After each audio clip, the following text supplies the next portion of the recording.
unless you make the most important decision of your life.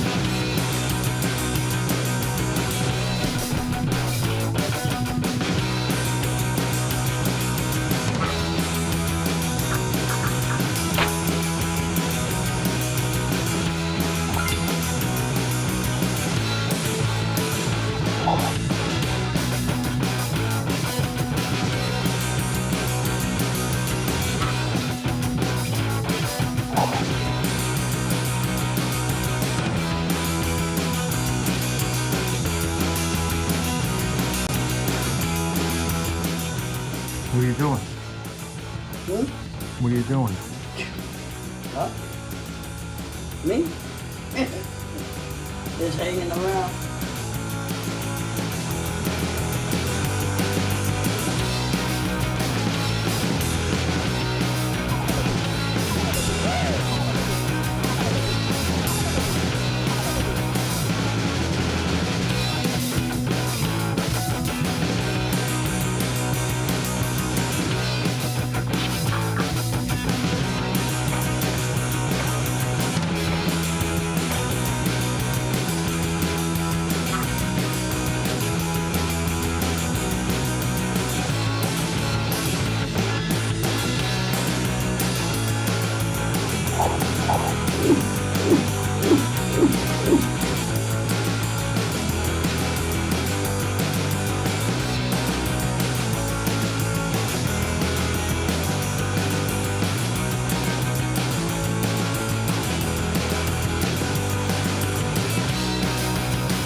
Hey, what's going on, TubeU? Welcome back to the Plot Coalition YouTube channel. Very special stream tonight. We're going to be hanging out with Samfilmmaker. We're going to be talking about both of our latest films. So, we're going to be watching his Democracy Camp film, and then we'll be watching Cold Sun. So, if you haven't seen either of those, heads up, this is going to be extremely spoiler heavy, but it's a lot of behind the scenes content that you're not going to get anywhere else. So it's going to be a good time for sure. Good to see everybody here hanging out. Lots of folks in chat tonight, but we won't keep it much longer.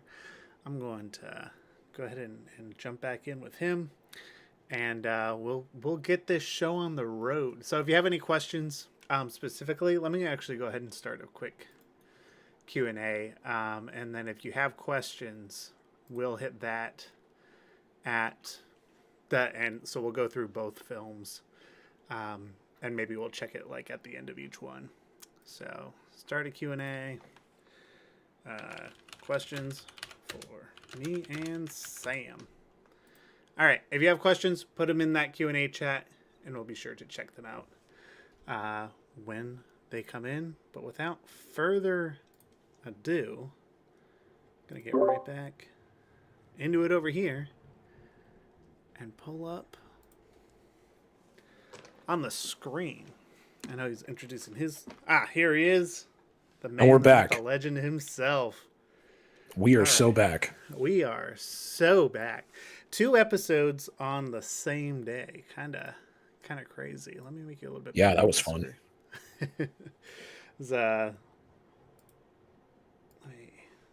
Oh shoot, I can't really change the size of this right here. That's all right.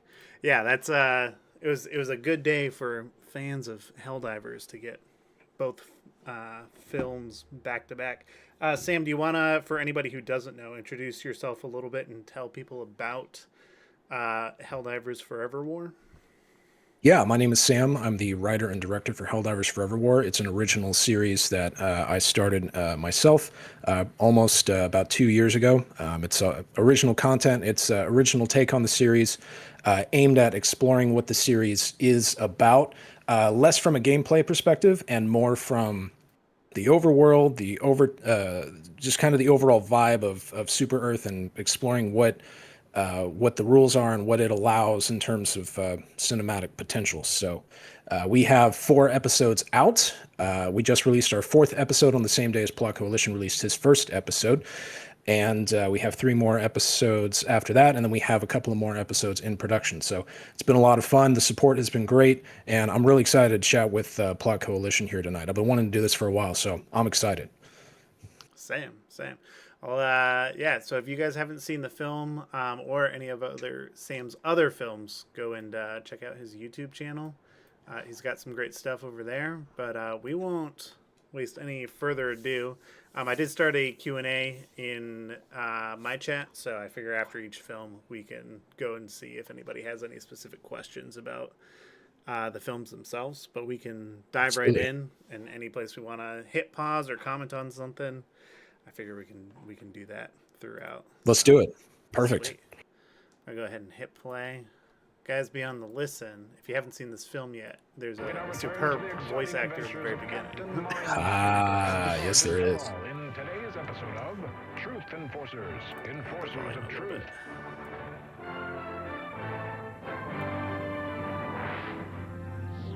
I'm curious, from like the 1960s, 1950s, is there a specific show you referenced for this opening bit?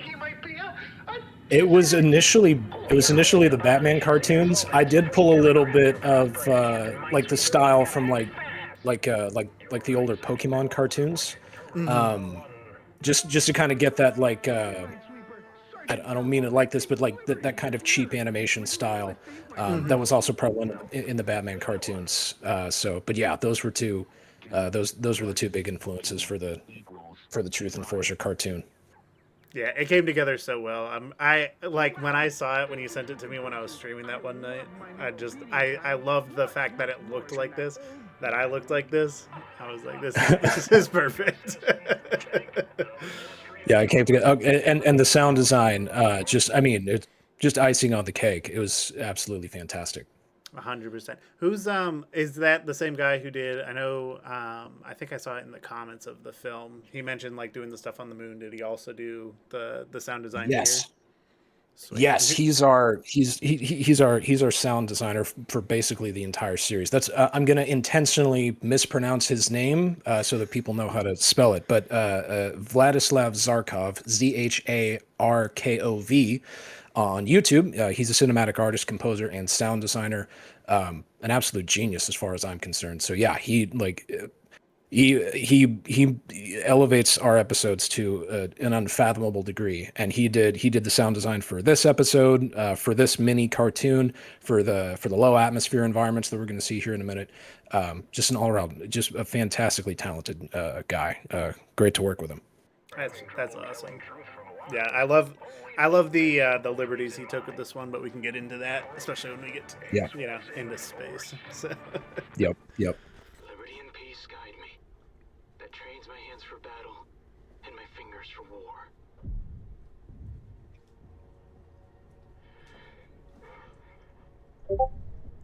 I will say I was watching this just before the stream, and I was thinking back to some of your older videos when like the automatons couldn't even move, but that was just like the limits of where you were at with it. So It's crazy to see how much it's escalated with each episode. It's super cool. Yes. Yeah, it's humbling to see to see my own inadequacies at first, but then because I look back at the first episode now and I'm like, oh, that was all really easy. I could have just taken, but so it was crazy to be like, they move now, man. Like my characters in my animated film move now. Like this is revolution. But it is what it is. We got there eventually. No, that's part of the growth and everything. I think it's fantastic. I love this interstellar level shot right here on the helmet. I love those kind of lockdown shots. I really don't. I'm gonna be honest. I hate lockdown shots. They drive me crazy. But there's one in this episode. There's one in episode 3, and they work. And everybody's like, "Those shots are great." And I'm like, I hate lock-on shots, but I agree they do work. I don't know what to do about them anymore. I think part of it was going to see Is it Act of Valor? Is that the movie they made with the Navy SEALs that couldn't act, but like the action scenes were pretty faithful? You know, I've never seen that movie, but everyone I know has talked endlessly about it. They say it's one of the best. It's one of the more visceral representations that you could see out there. But I haven't seen it yet. It's definitely like it's cool because you can tell when the stunts are real because it's literally just like they strap a GoPro to like a piece of equipment and they're like, we're just gonna film this blowing up. Oh, So that's it's cool. That's really cool. so I think that influenced some of my love of lockdown shots. What I did want to point out that I noticed, especially with this episode, is there are a lot of shots like this that just they elevate a little bit more with not only just the action scenes, but just these little inserts that you started adding to your films that just like bring more weight to the scenarios and the situations. Because like, in this, up to this point, when we first get introduced to this character with the machine gun, like, he's huge and he's got all this armor on. He's holding a large weapon, but then it's like you got the zero G's and stuff working with it, but him being propelled backwards, I think is such a nice detail that I feel like a lot of filmmakers, especially folks just kind of in this fan film space, kind of miss out on. Is that something you're storyboarding ahead of time, or are you just like, going through and being like, actually, it'd be really cool to have this kind of shot in this action beat? That would be so that particular moment would be something that we added. That would be added kind of later on. So the storyboard for us or for me, I still do most of this myself, but the storyboard would just kind of get the general gist of it, and then we could go in and add those little inserts. So that insert might have been added a little bit later, but that was actually something that I was thinking about. I've had a couple of comments, and they're probably right about this, that because of the low atmosphere and the low gravity, that he probably would be flying off into the stratosphere at comical speeds because of the recoil. So that insert is to kind of acknowledge that there's recoil, but like maybe I don't know, like he's got his moon shoes on or something. Like he's got like his anti-gravity. I don't know. Shut up. But everything breaks down at some point. The rule of cool exactly. always wins. So exactly. I had another comment come in and they were like, well, if it's low atmosphere, all of their guns are going to warp into like crushed aluminum cans after 10 rounds. And I was like, why don't you shut up? How about that? Like, yeah, I'm on board with that. I got the same thing about the ICBM in my film, so I get it. People are like, he would go flying, or it wouldn't affect him at all. And I was like, I don't know, man. Okay, okay, that was actually early when I first watched it. That was actually a criticism of mine, and so I went into the game and did an ICBM mission and intentionally stood like and tried to replicate it on my own, and I survived, and I didn't get knocked back. So I was like, okay, all right. I think Plot knows what he's on about, and it's a cool shot. So. There. Yeah, exactly. That's all that matters. Like we're seeing right here. I'm also curious. So this is something you do a lot in your films, but you love to blow out your highlights and like add a nice glow inhalation over them. Yes. Is that something that is how it comes out of Source Filmmaker and the way you're using it, or is that a stylistic choice? That's both. So I will intentionally light things a bit harsher. Now, this one actually was intentionally that way because it's low atmosphere, so it's going to be a much more harsher light source. Take a look at something like episode 3. It was a little more diffuse and more restrained in the lighting because it's a sandstorm and all that. But I do like my blown out highlights. There's something I've noticed this. It seems like filmmakers are trying to make, like, I guess sensors are better to where we can have the sky and the not sky, I guess, be the same level of filmmaking terms and stuff, right? But Yeah, like, the dynamic range. there you go. There you go. Yeah, yeah. Thank God somebody smarter than me is on this stream. But yeah, they have the same dynamic range. But to me, it's like, but humans don't see that. Like when I go outside, and if it's, if it's high noon and it's just bright out, it's like, well, that part gets blown out of my vision. Like it's hard for me to look at that. Mm-hmm. Whereas if everything has the same dynamic range, it loses the sense of it looks weird to me. It just doesn't have the same kind of cinematic feel. So yeah, I like my blown out highlights. Yeah, I think they look good. I think it also just like, I think in a world where we're so used to seeing CGI that is like they're like already in real life shooting, they're trying to they're being way too clinical with the image, but then when it gets into CGI, it's like on a whole other level of like, they're like, well, we can't have like this level of imperfection on it because that, like we have the ability to control it. Whereas like, I feel like with films like yours where it's like, no, like lean into that. This is what it would look like. And I think it plays better in this next couple of sequence of shots that you have here, where it's like you're using it as a filmmaking tool to be looking at the cadet character and having everything much brighter, so that way when you're looking at the truth enforcer, everything is more backlit and menacing, even though the cadet doesn't necessarily see it that way. I feel like it elevates the film, and you don't necessarily have anything that is like so blown out you can't see it, but this is more realistically what it would look like or feel like coming from a lens of a camera if you shot it on a DSLR a couple of years ago. I was gonna say on your phone, but I feel like even your phone flattens out the image a little too much with the dynamic range.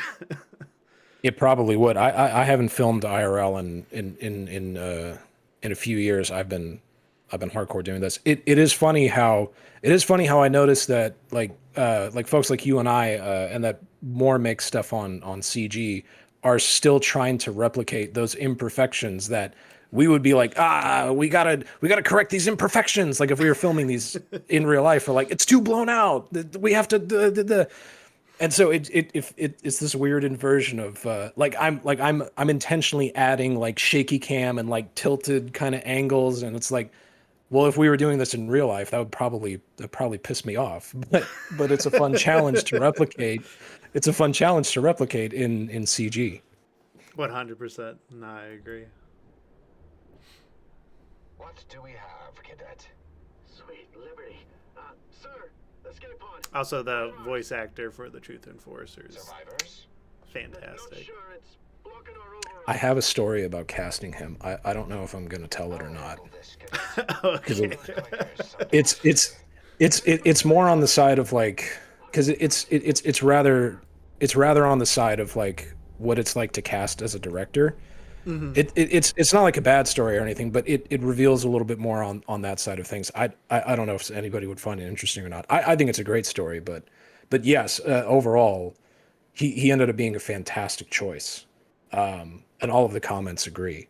To kind of tease at that story, he was not actually my first choice. Okay. Surprisingly, but he ended up just being the more I got to work with him and the more I listened to him, I was just like, I almost didn't choose him. How could I have done that? I would have ruined the episode. Oh my God. I almost ruined this whole episode. Although actually, and this is something we could talk about because you had mentioned to me in the feedback that you gave me, that the action scenes felt a little bit on the filler side. And I agree with you. And that's mostly because action's not really my strong suit.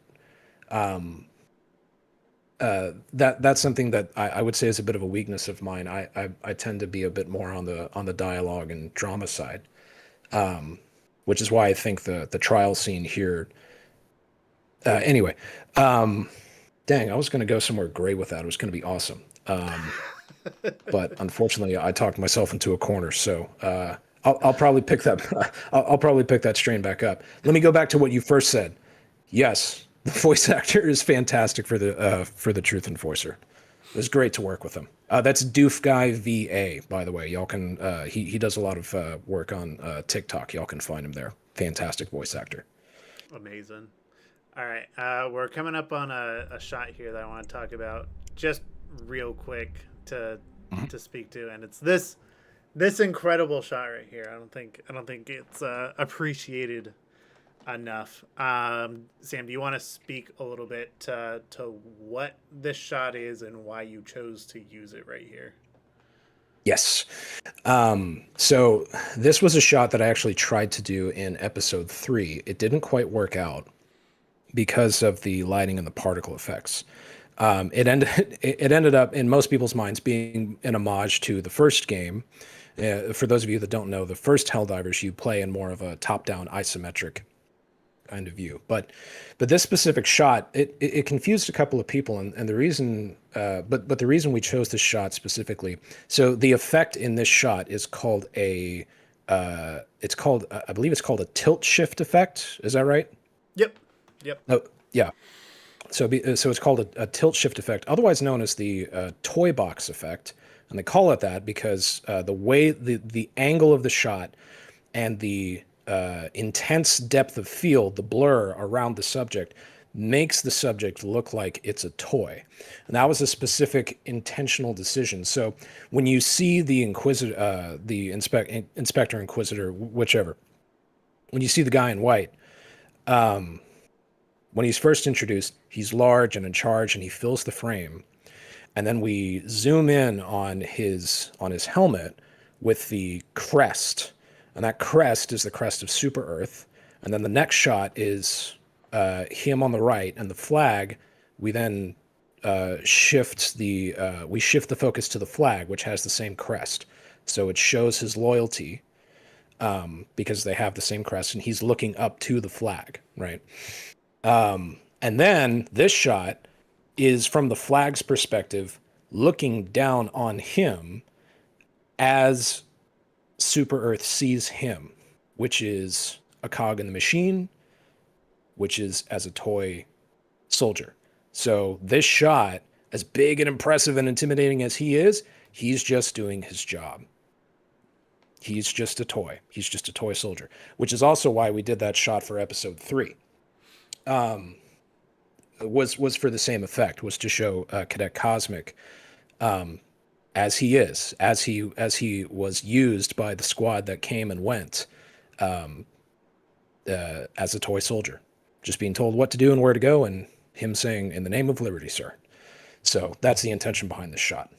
Yeah, and it's an incredible one too, and it's not just for the audience. It's not exclusive to CG either. This is a real effect you would do shooting on a lens that is called a tilt shift lens, that basically puts the lens at a slight angle to how it's facing the sensor, and it creates this really thin strip of focus that gives this same kind of feeling. Those lenses tend to be kind of expensive, so if you have a DSLR camera, you can do something similar. I got mine right here. If you just pop the lens off and open it just a little bit, you don't want to do it too much because you don't want to leave your sensor open to dust or whatnot.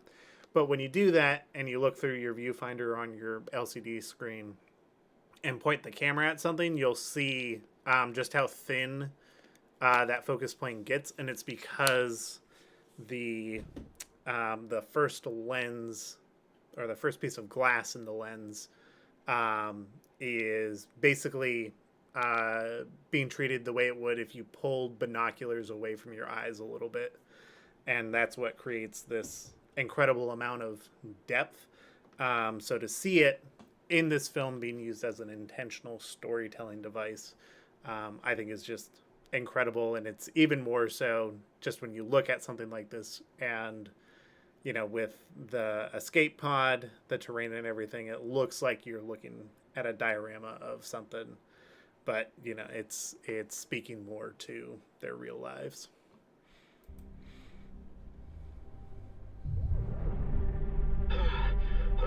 Thank Liberty. The doors were jammed. Didn't know if I was ever. Commander Proctor, Also, shout out to you know. Matthew Smart in both of these films. Yes, he got 2 roles. He was the cadet for me as well. So he got 3 roles on the same day. That was a big day. Big day. Shout out to Commander Matthew. Arthur Proctor, call sign Oracle. The Ministry of Truth hereby charges you with the high crimes of treason against Super Earth, theft of government property, desertion of Super Earth armed forces, breach of enlistment contract, and collusion with known enemies of Super Earth. Your court-martial has been predetermined. You have been found guilty on all charges and are sentenced to a dishonorable discharge, effective immediately. For the charge of collusion and breach of contract, you have been sentenced to execution. May liberty have mercy on your soul. I'm so curious when it comes to the dialogue.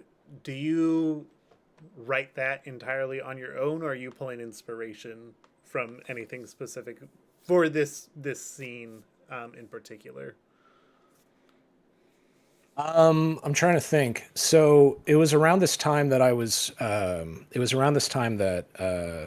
other films like, so the actual dialogue, I don't know of any direct influences, but one of the so the character sheet that I gave for Inquisitor Fyodor here, the guy in the white, was a combination of G-Man from Half-Life and Hans Landa from Inglourious Bastards.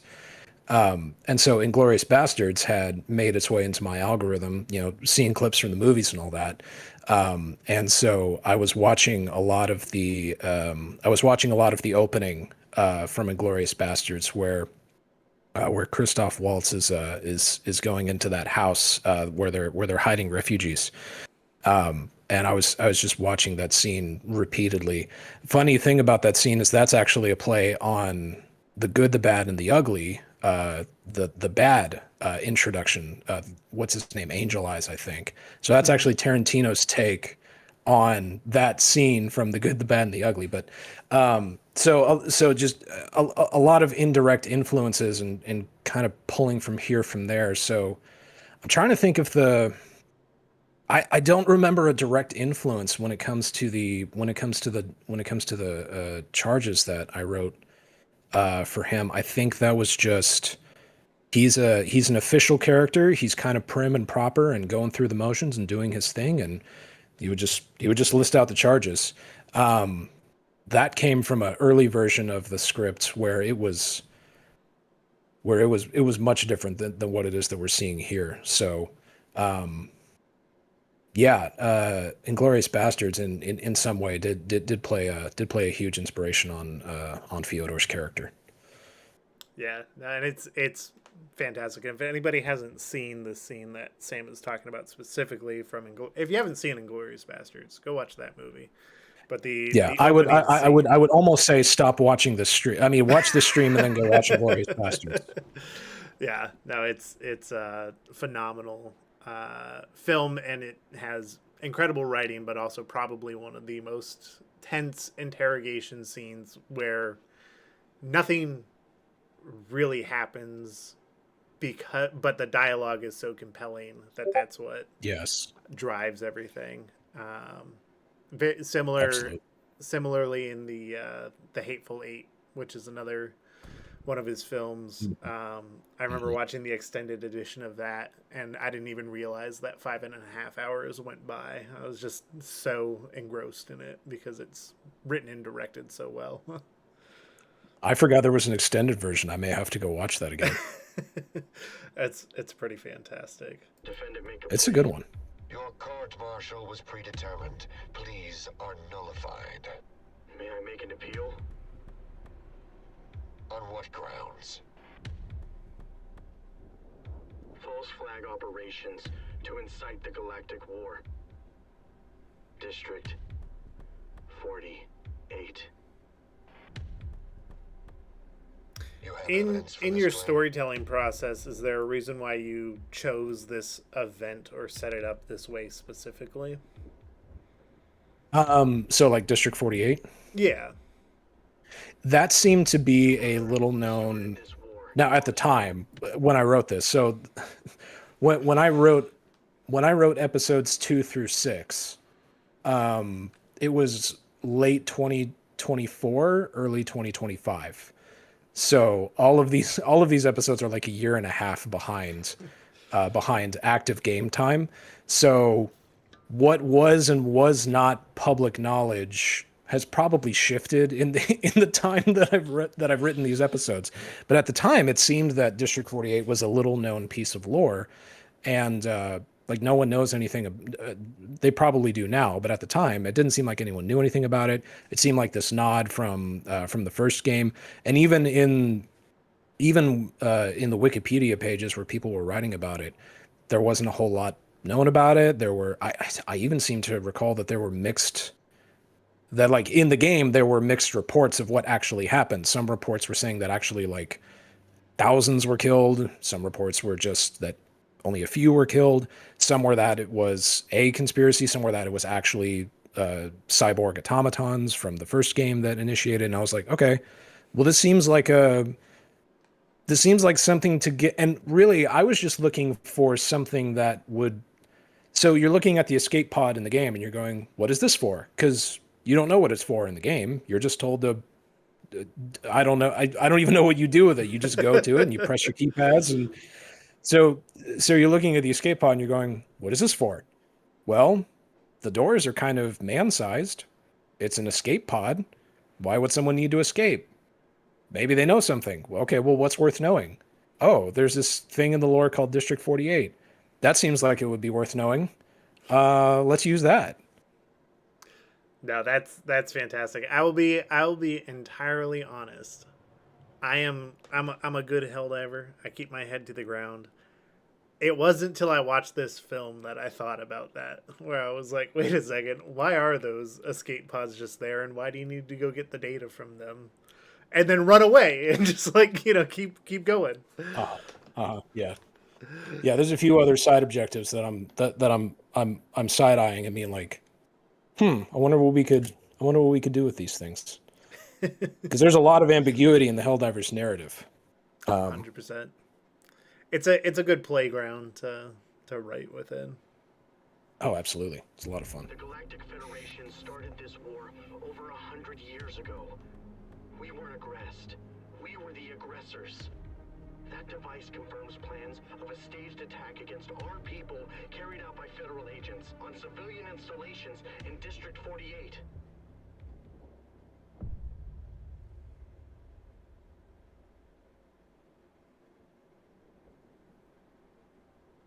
What happened at District 48? An automaton sympathizer carried out a terrorist attack on Super Earth territory, killing 8 civilians.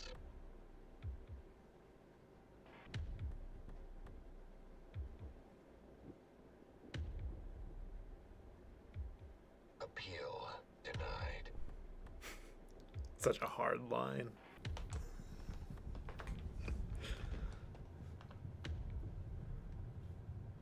In one sense, it's kind of hard to look at the stuff that I write and direct, because there's, and I don't know about you, but there's this weird sense of taking pride in your work, because it's like, well, you did that, like obviously you're proud of it, and it's like, no, man, like this went through a lot. Like episode 4 was the weakest episode for the longest time. I thought about scrapping it entirely. Now, I 100% get that. That happens all the time with my own work, where I feel like it's oh wait, it's not the end. I forget that you have the newscast cut right in.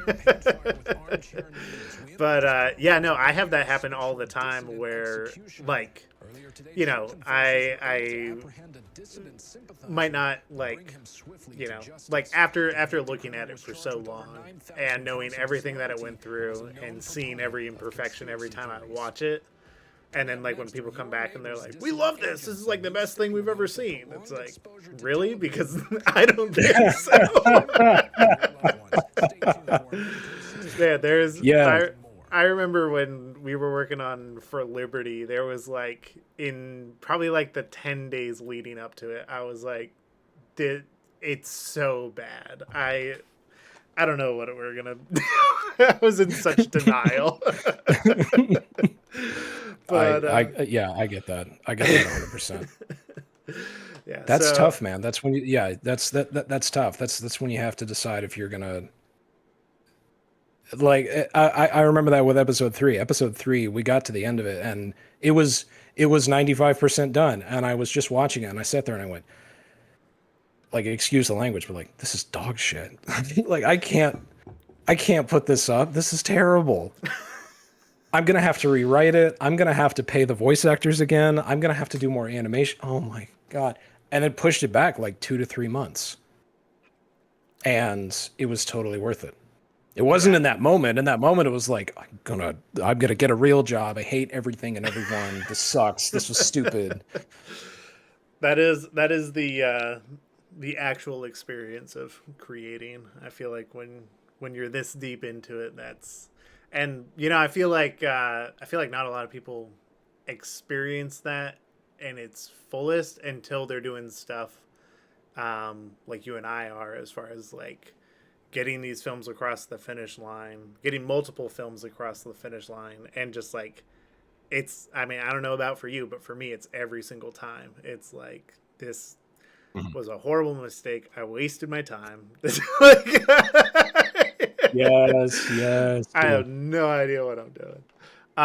Okay, so talk to me about this before we get into it. Yeah. I've really been curious about. So I'm gonna try to make like a two-parter here, because so the surface level question I want to ask is, who the hell wakes up and decides, you know what, I'm gonna make a Helldivers movie?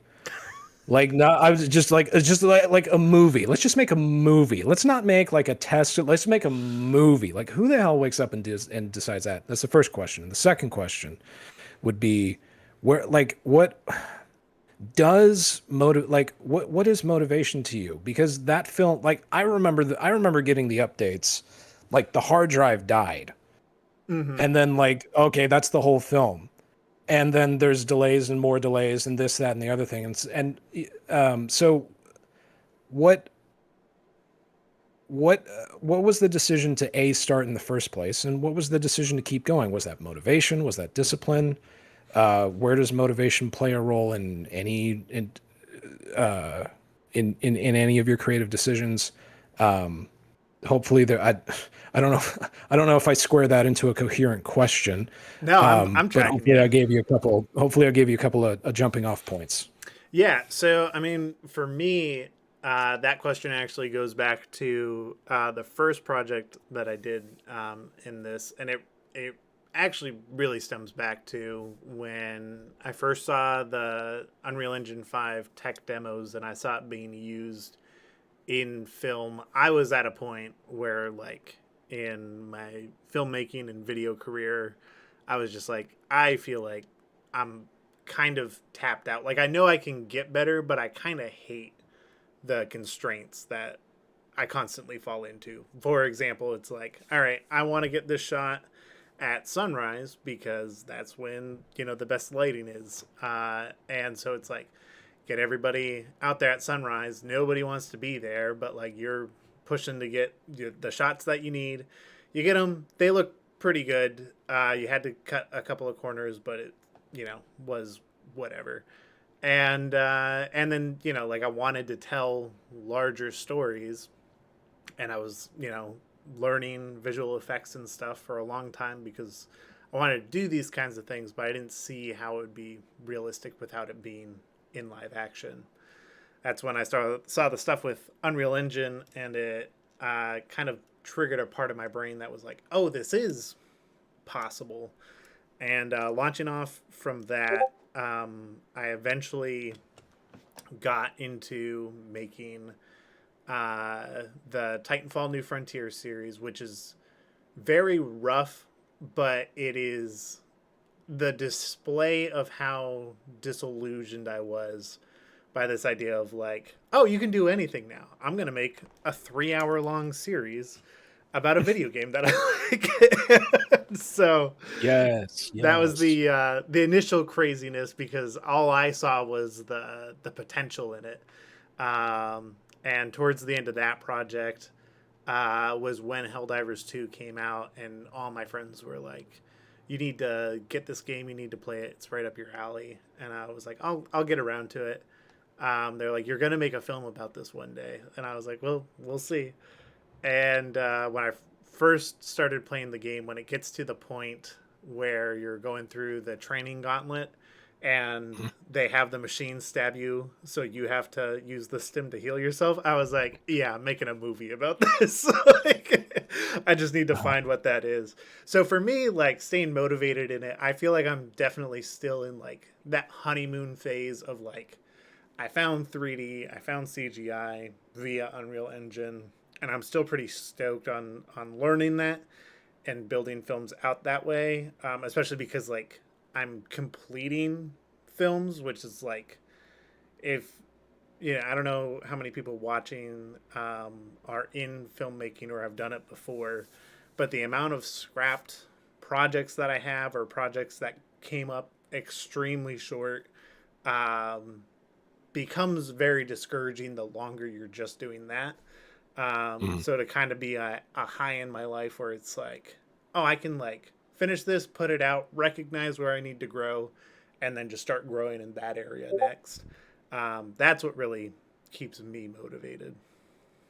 I got you. I would be curious how many of those projects ended up making their way into something into like something else that actually I've had a lot of I've had a lot of projects that I had no idea why I was doing it or what it was for.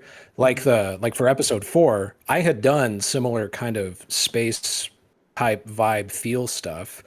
But those never got any views. Those were never more than just like demos or stuff for me at the end of the day.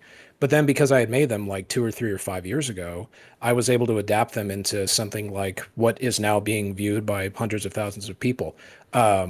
I wonder if that's been a similar experience where you've been like, oh, maybe that's what this was for from like 3 years ago. I can now use this. I can now use this here. Yeah, I think that would definitely ring true. My mom actually found. She told me recently. She was like, "I found a like one of your old DVDs with like home movies. Do you want me to mail it to you?" And I said, "No, let me come pick that up. That's a relic. I am not trusting the United States Postal Office with it. Like, Yes. I want to see that." But yeah, I mean, I feel like there's probably plenty of that from, especially just like, in high school and leading into my early career, where like I always wanted to make bigger stuff. I was finding different ways, and it was always like, all right, well, based off of what we have, like we can have a shot where we look at the sky and see a spaceship, but then he gets stranded in the woods because that's all we got. So it's Right, like, right, exactly.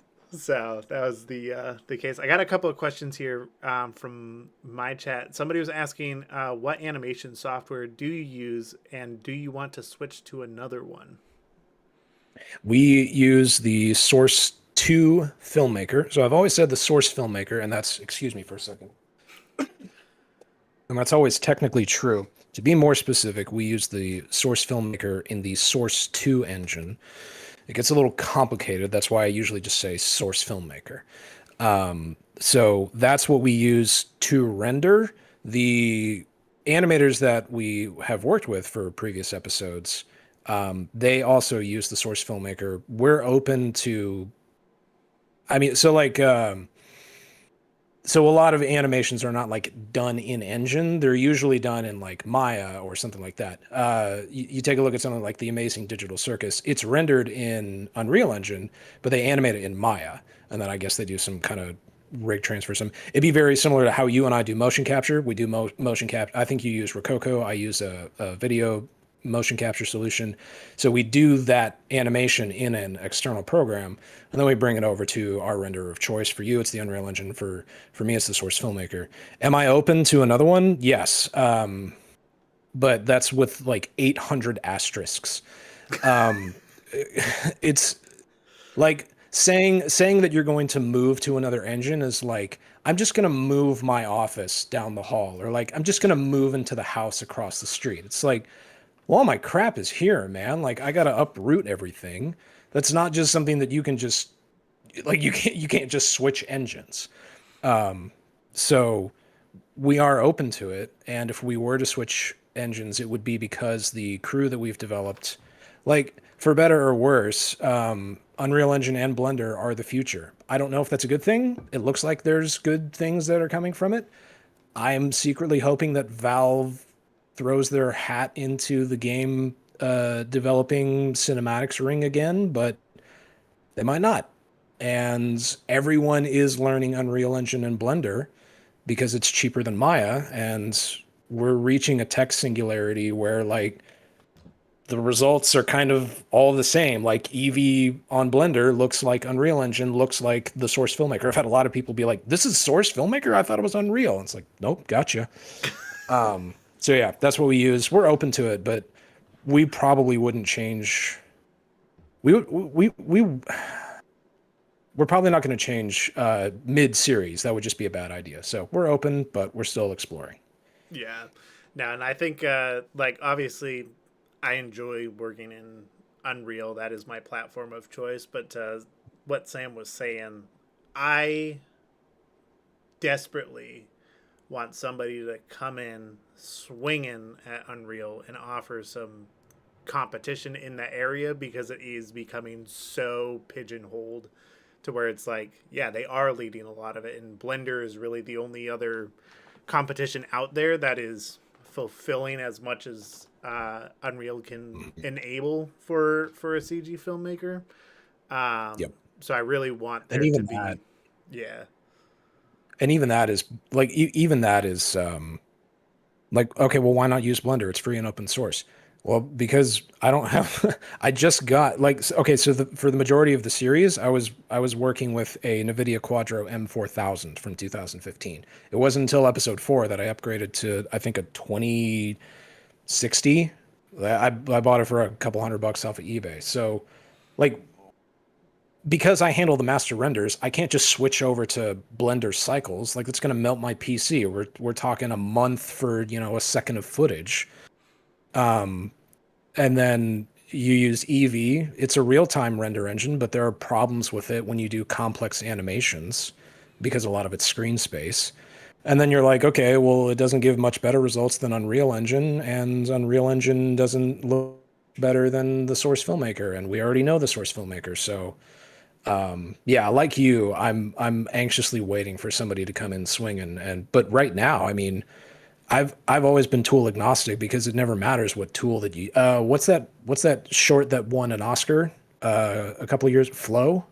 Oh, It was, yeah. it was It's a feature film. yeah, it was Yeah. yeah. Oh, it's a feature. I thought it was a short. No, it's a feature film. It won the No Oscars way, dude! last year. Holy crap, that's even better. I thought it was a short film. That's even better. So it's a feature film. It's an Oscar-winning feature film made in Blender. Like, who cares anymore? Like, just go make something. No one cares what you use anymore, as if they ever did. Like, it matters if you tell a compelling story or if you actually have something worth saying. Your tools do matter. Like, you shouldn't just like, you should have some sort of, anyway, I'm starting on a rant that I get a little passionate about, but so yeah. No, it's fantastic. I do have 2 quick questions from the chat, and then we'll get into my film. One of them, I'm actually going to combine these first 2. Somebody was asking what sort of liberties you take when working in the lore of Helldivers, and do you ever insert any of your own lore to fill in the gaps? And somebody in that same kind of vein was also asking if there was something lacking from Helldivers 2 lore-wise that isn't in the game. What would you want to see put into it? What would I want to see put into the lore of Helldivers? Now that is a question, isn't it? That is a question. I don't know. The lore is really interesting. I've heard some people complain that it's way too vague and ambiguous, and it's like, that's the point. Because it's a talent. Like, of course the lore is going to be vague and ambiguous. Like, that's the whole point of the overworld and stuff. And it's fine. I mean, people get caught up in the satire and the wit and the humor, and all of that's great. But there's behind the mask of all that. There's behind the mask of the satire and stuff, and that's what I'm really interested in. So, what could they add to that? I don't know. I like that it's kind of vague and ambiguous because it really is kind of supposed to be that way. There's I'm trying to see if I can flesh that out a little bit more. I don't know. I don't know what they would add. I do want more explosive stratagems, though. I definitely want that. Sam wants bigger booms. How about that? They can add that to the lore. They can add more explosives. Perfect. The planetary bombardment on the DSS is coming back. Yes, dude. Yes. What was the other one? Creative liberties that we took? Yeah, just like when you're, I suppose the question is asking when you're writing, and even just like creating things, because I know like for myself, and I'm sure you do the same thing, is like you look for or you stare at a frame or an animation for so long that you start like adding little things that are like, oh, like this is an interesting way to reimagine what this is like. For example, in like my film, there's an issue where the terminal screen is freezing over. You can't use it as a touchpad anymore, so he has to pull a panel off and jack into it manually with the help. Dude, I didn't even notice that. That's genius. Okay, that's why he did that. That's genius. I didn't even notice that. Okay, that's genius. But to that point, cool. That's something that obviously it doesn't exist in the game. The terminal is a box you walk up to as a player, and it has to glow to a certain extent so you know where it is. I suppose, is there anything like that you're looking to add into your films, and is there a specific example from either episode 4 or one of the previous episodes? Yeah, the one that jumps out would be episode 4, where we added the low gravity planets. That's more from a kind of fun point, from like a fun and game standpoint. One of the comments that we got, not frequently but enough, and I read all the comments for better or worse. But one of them was, there's too much talking, there's not enough shooting, there's not enough action, and there's part of me that's like, just shut, like. There's the other part that's like, all right, look, it is Helldivers. It's a fair enough. And so that is one of the that was actually why we added those. That was one of the reasons why we added the action sequences. But then you look at ways that we killed bots in episode 3. Can we do something? Can we shake it up a little bit? Yeah, we can. Well, I like the moon planets I like playing on them. Well, what if we did like low gravity, low atmosphere? Dude, okay, now we're cooking. So it's stuff like that. Other creative liberties would be looking at, we already talked about this, but like looking at some of the side objectives and be like, okay, what are plausible, logical conclusions that we can derive from this? So a lot of what I do when I try to think through writing an episode or a character or an event is this allowed, or can I bend the rules enough to where it doesn't break? Because you can't, if you're doing fan stuff, you can't break rules. I mean, you can, but like you're probably going to get killed for it. But you can bend them and you can kind of twist them. So if you can find plausible, logical conclusions, but in order to do that, you have to understand what the rules of the game are. You have to understand totalitarian. This is a totalitarian thing that's covered up by satire and wit and humor. So it allows for satire and wit and humor, but there's also some darker side of this, and you can. So, a lot of what we look for is plausible, logical conclusions. Okay, so the escape pod is not canon. Yeah, but is it possible? Does it break any rules? No? Great, ship it. And then it comes off as like new and original. It's like, okay, cool. So we're just kind of dancing and playing and skirting around the rules of the universe, and that helps us figure out how we can take creative liberties. I'm trying to think if there was a way that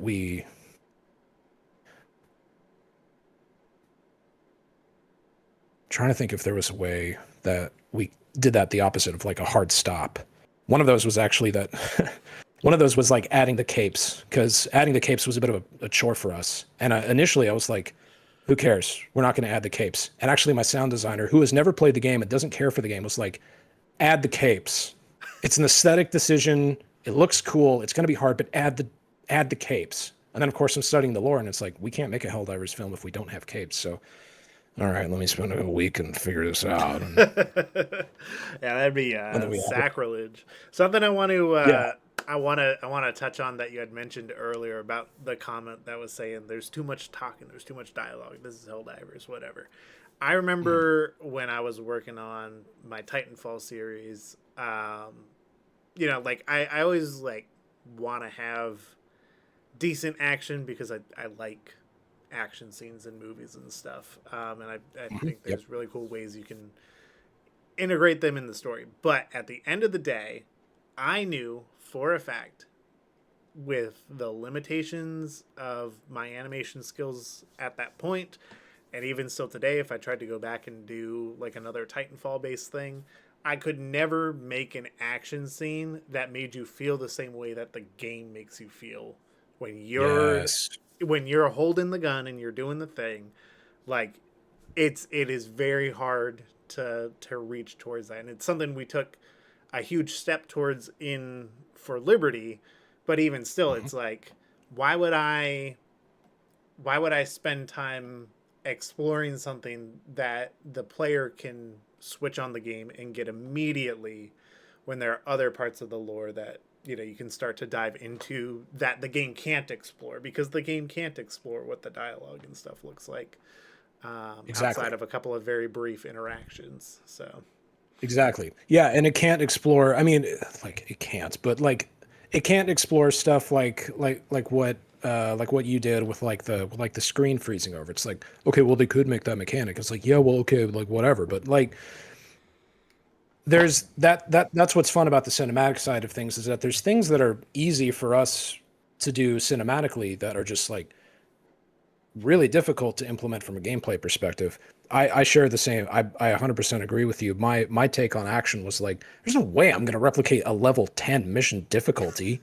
Like that's I can't do it. I could do it, but like I mean, that's going to be like one episode, and it's going to take like a year and a half to make. Like there's just no shot that we can do it. So we choose to focus on our strengths, and my strengths is character, is dialogue, is tension and drama. And some people don't like that, and gosh darn, that breaks my heart. You know, sometimes, not really, but you got to play with your strengths, and you got to play in your strengths and let your weaknesses go to the side. And if you play in your strengths enough, people will notice that, and they'll stick around for it, as you are an example of. I think For Liberty walked the line of what Helldivers is the best that anyone has done, including me. I don't think I walked that line very well at all, but I think that For Liberty like nailed what Helldivers is to a T. It nailed the fun, it nailed the goof, it nailed the comedy and the wit and the satire, it nailed the darker side of things. It was really well done. Like it was a perfect love letter to the game. And hats off to you and the crew. Well done. thank you. I really, really appreciate that. Well, that feels like a perfect segue for me to just hit play and move on into our episode 1. Let's do it. If at any point, just, you know, holler at me to pause. If there's little things that like I think of that I can speak to, I will. But otherwise, I'll kind of let you Sure. carry the conversation for this one. Sure. Sweet. All right, we'll get right into it.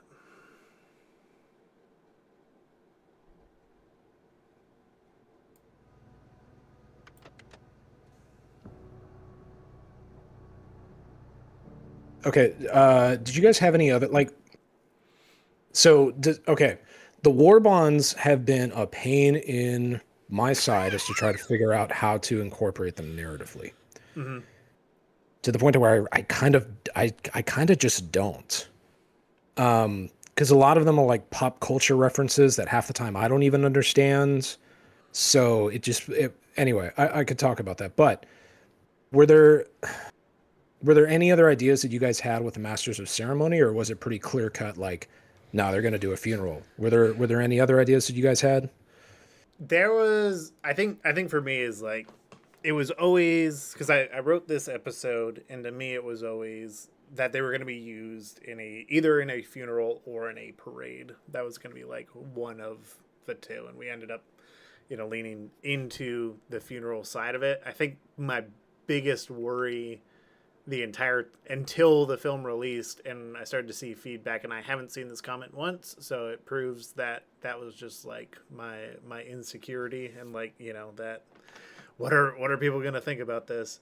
My fear was that it was gonna, because you don't see them in action at all, the sword isn't pulled out at all, that it was gonna be like people being like, this is dumb. That's not how I play with that armor. It's like, you know? Right.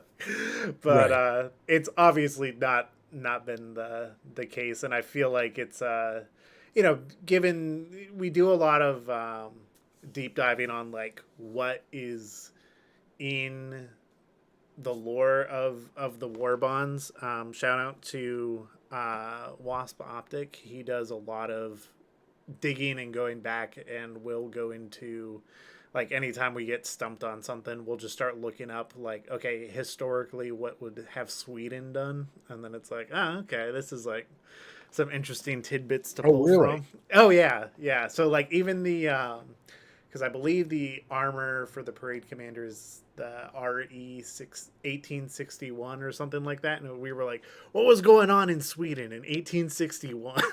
And so, like, you know, Wow. there's a little bit of that like we're trying to dive into and see like how does that play in. There was a reason, and I can't quite remember. Wasp would have to give me the refresher, but even our version of a 21 gun salute, because it's obviously not a 21 gun salute, but like the specific number of it has something to do with Sweden's history that he had dug up. So that's like all little details that we're looking for to then also kind of almost backwards incorporate into the war bond based off of the lore that Arrowhead's put out there around it. That's really cool. That's something that had escaped. I mean, obviously, I know the game makers are in Sweden and all that stuff, but I don't know about you. And actually, if you want to pause real quick, because I am curious about this. I get a lot of comments like insisting that this is like, you know, the game is obviously just like it's just one massive critique on America. This game is just completely America. And then I look at, like, for me, I'm like, have you like looked at the actual flag? Like, it's the continent of Europe and Sweden's in the middle. Like, what are you talking about? Like, it's called Super Earth. It's a critique on the whole thing. So but I guess that had kind of gotten lost. Like, I wouldn't have, that was a bit of a brain blast for me of like, yeah, they probably would hide, like, not hide, but they probably would attach like elements of their country's history. I wouldn't have even thought to have researched that. So I think that's super cool that y'all did that. Oh, just wait. I'll drop the Swedish nuggets as we approach them in the film. Okay. So, Okay. All right. but Let's go. to your point, no, I think anybody who is commenting that way clearly has never played the Helldivers the superior way, and that's in Japanese. But like whatever country you're playing Helldivers in, you're playing it in that language, and it's a different experience for you. If you speak English, then you're having like I suppose the Americanized version of it, and you're seeing this like very like post-capitalist society. But like, you know, at the end of the day, it is about humanity, and there's all different kinds of people that are a part of that. And I think it's like, you know, there's a whole bunch of stuff like, you know, I get the comments all the time like, well, they're just clones, so blah blah blah, and it's like, no, like the tragedy of Helldivers is that these are all real people. Yes. But like humanity has just expanded so much that we've populated multiple planets in the galaxy, and we're all subscribed to the same ideology in this world. So on ideologies, actually, this was a good place to pause, because I wasn't quite sure what they were. I was curious what you were what's the line they say here in a minute? The fields of prosperity. What is that? Is that, because I googled that. I was curious because they say fields of prosperity and then old world religion. So it's like, is that a reference? Like, is that a reference to like an old world religion in like you and I's timeline, or what is that? What are they talking about in this scene here? Yeah, so it's loosely derived from the Servants of Freedom war bond, and we were basically kind of tried to go back and converge of like, okay, where like the Servants of Freedom war bond is the only real point we have to a religion that isn't like super Earth specific, because I would say that like managed democracy is the religion of humanity in the future. Yes, So the 100%. only alternative to that is mentioned in the Servants of Freedom war bond, with like Lady Liberty kind of being like the beacon of that. And then we just tried to see like, is there a point of convergence where you can take like Greek or North mythology, and where does it start to blend and cross over with what would be the modern society in Helldivers. And that's something that like I've always had a fascination in exploring. I did the same thing in my Titanfall series, where it's just like they're talking about stuff from like different religions. That one very specifically was like around Christianity, but it's like if we're occupying space and we're out blasted everywhere, and like let's say that I think the Western Bible is so misconstrued from like the original text that it's like if that continued, nobody would like really know or like have a clear like, oh, that's exactly what this was about or whatever. They would start to like pick and choose and like branch off, and like people just continue to spread about. And so Gotcha. we were looking for where was that convergence point with like specifically what a Helldivers potentially illegal idea of what heaven would be, being the fields of prosperity in this case, or some sort of afterlife.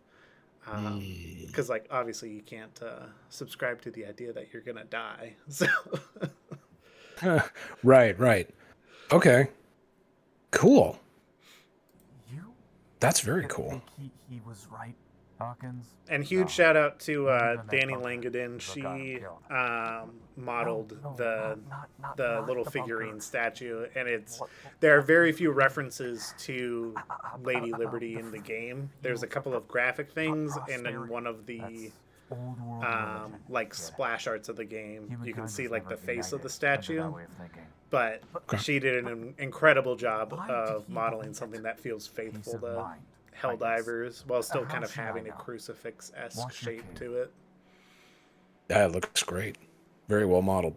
Texture looks good. He always talked about like, Okay, I gotta ask: is there any reason like is there anything about like him keep messing with the cape and Paul telling him to knock it off? Is there anything to that, or am I just or am I tweaking? Only that later on, his assumed dead spouse is presented with a new cape that he would have gotten as like a Medal of Honor for like dying in the line of duty. Okay. So it's a little bit of Gotcha. it's a little bit of a touch on that. He's also, I wish this was something that I showcased more or gave more attention to, but he's also the only one of the group that has a standard issue cape, kind of nodding to the fact that if he had more service or more tenure with the group, he would probably have a different cape by now. So it's a little bit of a nod that he's newer to the group. And there are a lot of things, Gotcha. I don't know if this happens to you when you're writing, but it's like, oh, I have these ideas and these things that I want in the film. And then like you get to the end of production and it's like, I kind of missed the mark on communicating that. Like now Yeah. I see the whole thing. Yeah. Like all those big ideas that I had, what is coming here isn't quite what I envisioned originally. It's still super close, and there are so many ideas that are touched on, but I think that being one of them, where it's like there was a little bit of where you kind of missed the fact that his cape is indicative of him being newer. Gotcha. purpose about Lady Liberty. The greatest purpose you can have is serving Super Earth. That's what he did, and it's all you should be thinking about in that rattled brain of yours. I told you that.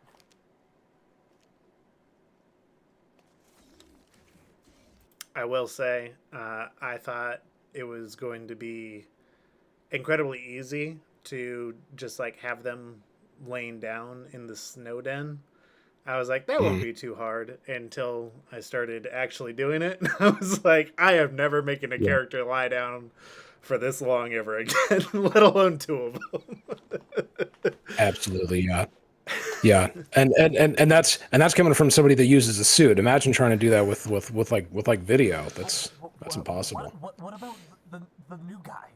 Seif never transfers death. There were a couple of comments that were kind of annoyed by his stutter. I found it convincing. I actually thought the voice actor did a good job. The voice actor has a real stutter, so all those. Okay, I think I seem to remember that cropping up in your Discord as well. I was like, well, it's very convincing. So he either did a fantastic job or he has one, and he didn't let it stop him from giving a great performance. So I didn't have a problem with it at all.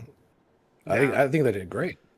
He did an incredible job, and yeah, it's to me, it's like I know you had mentioned this in I think your like recap of episode 3, where you had some people commenting on like the accents there, and it's like I see it like very similarly. It's like, you know, you can't have everybody, you know, just be, they're not all Brad Pitt, they're not all Tom Cruise or whatever.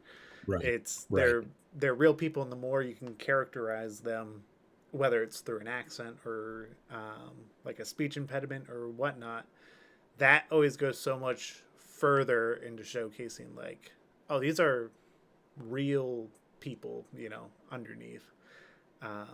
Yeah. I think it's the way to go. There's a reason he's here instead of Hawkins. Only reason he's here is to get a cosign on his CO1. She's also your shipmaster. Which reminds me, she asked me this morning to tell you to bring back more samples.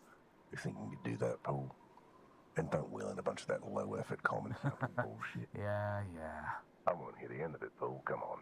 And as for you, kid, the Tundra's taught me that you can believe in whatever the hell you want. A bullet to the face is still a bullet to the face. Only reason I'm here is because this Hawkins fella. So you asked me this question a while ago. I want to turn it back to you. What is your writing process? And how many, like, so for me it's me. I'm my own writing team. Mm-hmm. Do you write? Do you have a team of writers? And what is y'all's writing process? Can you talk about that for a bit? Yeah, so Heroes of the Galactic War is like, for the first time, I'm starting to branch away from doing like all the writing. So, for example, episode 2 has a completely different writer. He's someone who's been involved on the team before, but it's like a very different voice. This one, you know, I felt very strongly about the story, and for the most part with my writing for each of the films that I've put out, they've been me sitting down, developing the story, and getting through like a really strong draft end to end, which like I go through it a few times, and that's kind of what I would consider to be my draft 1, even though it's probably closer to like draft 3 or 4. But when it gets to a place where I feel more comfortable sharing it, that's where I'll bring in specifically for most of my projects. It's my buddy Luke Ryan. He's a writer. He also served as an Army Ranger, so he brings a lot of like he'll like point out like, well, they wouldn't do this, or like, you know, if you're gonna do this, then like have them do it this way, or you know, whatnot. Like, for example, there was a bit in here where like in the original script, because of the rule of cool, I was like, oh, and they have their flashlights on when they like first start walking out into the snow, and he was like, you wouldn't do that, you'd blind yourself. And I was like, okay, I'll cut that out. But yeah, so it's so he'll come in and help, you know, give feedback and notes. and do things for accuracy to get it into a draft 2 state. And now with Heroes of the Galactic War specifically, we've just been bringing more people into that process, and are starting to delineate it out a little bit to where I can still have input and make sure it's consistent with what the series needs to be. But I want to get more voices involved in what that is, because I think across the board with production, and this is where I believe everybody who's worried about AI, there are legitimate causes and reasons to be worried about AI. Don't get me wrong there. But Sure. AI will not collaborate with you. It's a one-way street of just your ideas, and it won't correct you on those either. So I think No, no, it won't. I think the true value comes from being able to collaborate, bounce ideas off of each other, whether that's in writing, in 3D modeling, in animation, whatever it is.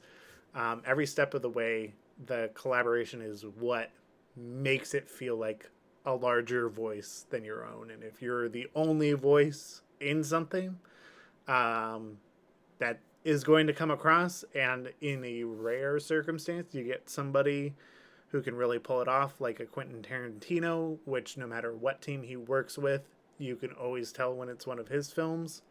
But I think for the most part, with the vast majority, I would say 99% of all productions are stronger with that collaboration under a unified vision. So that's a little bit of an insight into my writing process. Yeah, very cool. I 100% agree, 110% agree with having with that aspect of collaboration. There are still some older projects that I have up on my channel from days and years gone by, and those are all me at my best. And you know, if you judge it by that standard, then they are what they are. But if you compare them with the projects that I've been working on now, where I have a team, even a small team, but a team nonetheless, and the level that they're all elevated. Episode 2 is the most popular episode that we have for a reason. It's because of John Winfield, the voice actor for the captain, just like absolutely nailing that speech. I don't even think he's played Helldivers, but he absolutely nails it. So the collaborative aspect, that's one of the things I've admired about you, and one of the reasons I really started paying attention to your project For Liberty was like, he's actually getting a team together, and he's actually making a damn movie. Like this isn't and then he did it. He pulled it off. You have this ability to be able to gather a team of people around you and to pull something off monumental that quite literally ended up breaking the internet. I remember telling you that in private, but then it actually broke the internet. I was like, holy crap, I didn't mean it. So yeah, man, that collaborative aspect. I don't know about you. That's been addictive for me. Oh no, 100%. That's like I've always said, and I probably always will say, I think some of the secret sauce behind me getting this stuff done is the fact that I don't go into it with the expectation of somebody else is going to do it for me. Like, I have to look at it as something of, is this something that I could tackle on my own if I had to? And then everybody who comes on is just making it that much better. And now that I've had this experience multiple times over in creating these kinds of films, it has quite literally become addictive to the point where it's like, yeah, like I don't mind staying up and working on this because like I'm just addicted to the fuel of like, okay, when I get it to this point, then so-and-so's going to step in and they're going to do this and it's going to like be so much better and all that. No, I love those bits of the process. That's awesome. Chit-chat's over, lovebirds. Train's entering the station, and we're T-minus 27 seconds from the blackout. Okay, so you already beat my episode because you had the double scope effect. I did not have the double scope effect. I had the single scope effect. How did you do that? Did you do that in Engine or is that in post? How did you do that? No, that's literally, I rendered out one shot at like 12 millimeters and then another shot at 200 millimeters and then just composited the two together. God, if only I was smart enough to think of that. I was not smart enough to think of that. That's all that is. I think in the 12 millimeter. Of course, that's all shot, it is. It's so simple. I think in the 12 millimeter shot is where the AMR is. So like the camera is actually mounted on the AMR, and then I just composited in the 200 millimeter shot inside the lens of that. I did do that. I did attach my camera to the actual model of the AMR and tried to replicate because you can see in game there's kind of like the drag of the scope when you move it. I tried to replicate that a little bit to make up for the fact that it was just a single zoom shot because apparently I wasn't smart enough to think of something as genius as that. But it still that was a great looking shot. 3 better make this count because I'm already frostbitten and the cold front isn't even here yet. Gent to SCS, Dawn of Liberty, requesting fire on my mark in 4, 3, 2. I do love this shot from a cinematography standpoint. Just the slow 180 turn. It's a long shot too. I love my long shots. I have discovered that I'm like the worst person to work for when it comes to like animation because I will just hand people 30 to 45-second shots. And they'll be like, are you serious? I'm like, it's gonna look so cool. Just do it. It'll be great. Also, a nod to what we all wish we could do in game, which would just be like look at something off in the distance and be like, SES, make that thing go away. Blow that up. This thing over there, Robert, this outpost is pissing me off. I will say that's a great shot. That's a great shot. The eclipse is a great shot. Yeah, and I've filmed a couple of eclipses, and like this definitely fulfilled my I can finally like nail it.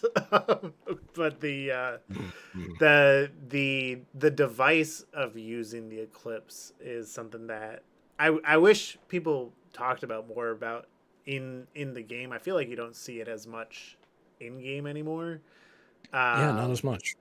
But it's something that from a storytelling cinematography standpoint, I really just liked the idea of being able to take the whole scene, sunset it for a little bit, go into complete darkness for the action, and then come back out the other side at golden hour. I was like, this is what I love about making stuff in CG, because that's impossible to do. The shoot on set, you can't shoot this for real, obviously. Like you would CG it anyways if you're making a live action film. But just having that level of control for shots like this or a scenario like this is what I love about doing things in this regard.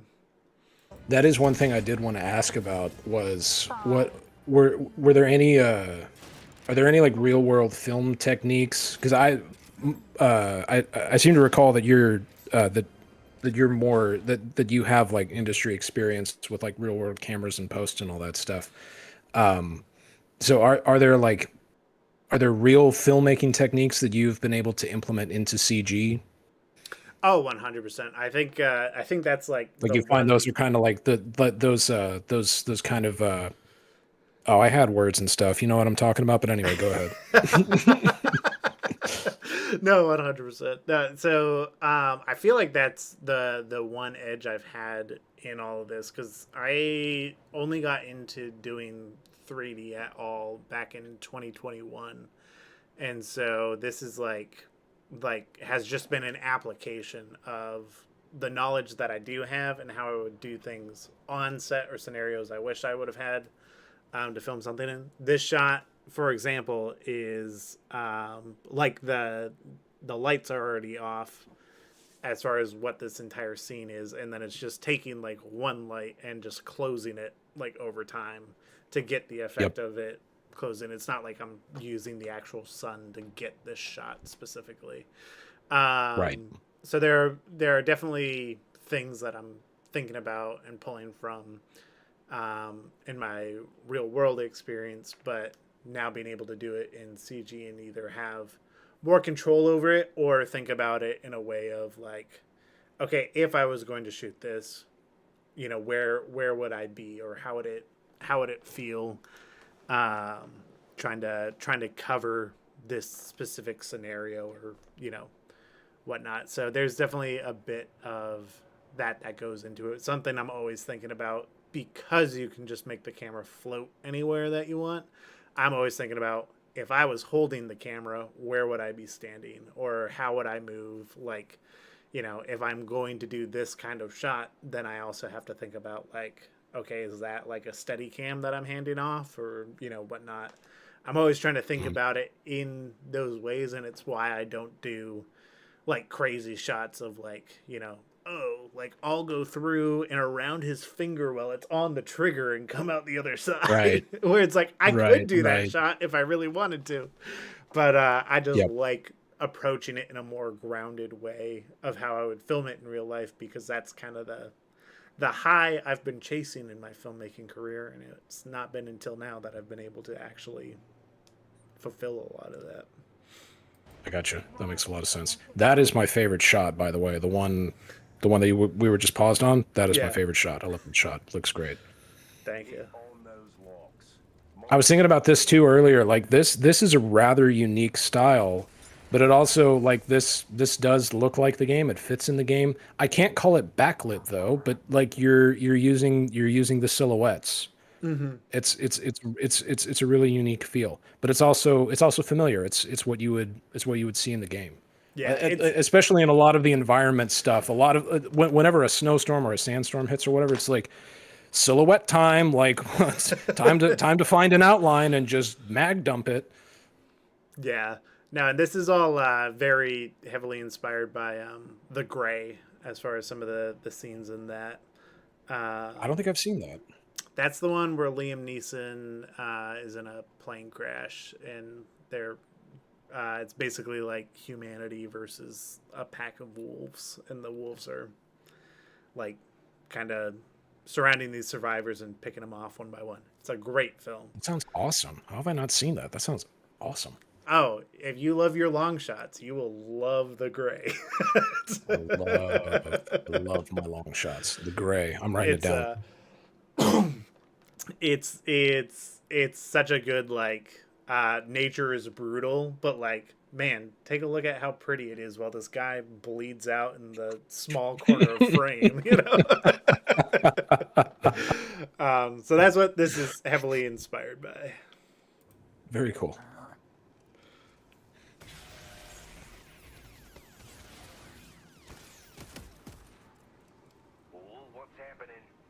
Bot triggered a distress signal. Deactivating second lock. And there would be another of your creative liberties there. Not something that happens in game, but something like it's totally possible that the bots would do something like that. Yeah. Now, and that's, you know, again, it's like in this kind of scenario when I'm writing, is I'm trying to think of like, how do you push things forward without like having it be predictable? And so I kind of liked the idea of like, you know, if in the game it's like when a bot's dead, it's already dead. You just walk on past it or whatever. It's like in this case scenario, it very well could be dead, but it is also just a computer. So it's like if you picked it up and it was built to send out some sort of distress signal or something, or there's a loose wire connection in it that just like caused it to go haywire. It's like that's something that could happen that wouldn't necessarily be in game. Another thing I'll point out, if we want to get into the Swedish lore, the swear words that they're using here when he says, I'm gonna butcher the pronunciation, but Jävlar is basically Sweden's version of fuck or devil. So that's it was one of those things where I was curious about that. Yeah, when we were writing, I was like writing it in, and I was like, this isn't working in Helldivers. Like, why does it sound off? And as soon as I started like looking it up in Swedish and trying to like doing a little bit of a deep dive on Mhm. like the origin of their curse words. I was like, this, I don't know what it is about Helldivers in Sweden, but it feels like it fits Right. even more. So that's the reason it was written that way. That's interesting. That's cool. That like profanity and language and stuff, like on a personal level, I don't have a problem with that. But in terms of writing that in for Helldivers, that is something I have been thinking about. In episode 1 and 3, we didn't really care about any of that. And at the time, like this whole my whole series has been one massive experiment. So I've been slowly trying to refine things. That's one thing that I have been trying to lean a little bit more back into is more of the less of the profanity and more of the Super Earth style of speak. But that's a rather interesting and unique way that you address that. That's very cool. When in doubt, look up Sweden. What are the Swedes up to? Okay, so something I do want to address. I get some comments on this, and it's again one of those things that originally in the script I have written better, but didn't come across well enough here, and it probably could have been. Isn't that always the case? It probably, like, hindsight's 2020. I could have done a POV shot that did it better, but essentially the idea being the fire from all sides, the blizzard, like the bots are also having just as difficult of a time, like trying to navigate the terrain and figure out where they are and target them. Gotcha. Okay. As much as they're having issues. So that was the idea when writing, but I didn't do as good of a job translating it in the final product. I 100% relate to that. Every film is better in the script than when it comes out. I'm a genius on paper, but in reality, we're still working on that. I do wanna point out, because of the amount of comments I also see about this. I'll give it 1 second. All right, so he has a stim here. That is something that does occur in the film, but the stims are not going to fix a mushy foot. Your mushy foot is still mushy until you can go back and get it in a cast. So it's a painkiller, more or less. But I get plenty of that. Yeah. Like, why didn't they call in supplies, or why didn't they stim? And it's like, well, when you're bleeding internally or your foot is, gone. Yeah, exactly. The magic juice isn't gonna fix that, which I do think is like kind of the funny part of the stims in Helldivers, where it's like they're kind of showcased as like this magic pill, and obviously for the purposes of the game, they have to give you a way to, like, hey, you can't run anymore, so stimming helps you. Right. But like in reality, it is probably just, they're just hyping them up on whatever painkillers they can to get them through a combat scenario. And hopefully to safety on the other side of it. Yeah, in the gameplay, you have to treat it as a magical health kit. But if you even want to go like buy the game, it's that's methamphetamine. it's just a pain ignorer. Yep. Like that's all it is. It's called a stimulant. So yeah, I watched. I saw a couple of those comments too of like, just use a stim. It's like, it's a stim. It's not a. It's not going to work. So I'm 100% behind you on. I'm 100% behind you on, like, yeah, it's just a stim. It's not. And certainly we're not at that shot yet. But here in a minute, where people were upset, where what's her name, Ghent, where she passes, we just use the stims. Like, it's not. Come on, guys, really? This is what we're doing. Yeah, so yeah, 100% behind. 100% behind you on that decision. Apparently, I just needed the Helldivers meme where she's on the ship, but she has like 4 stims sticking out of her neck. She still dies.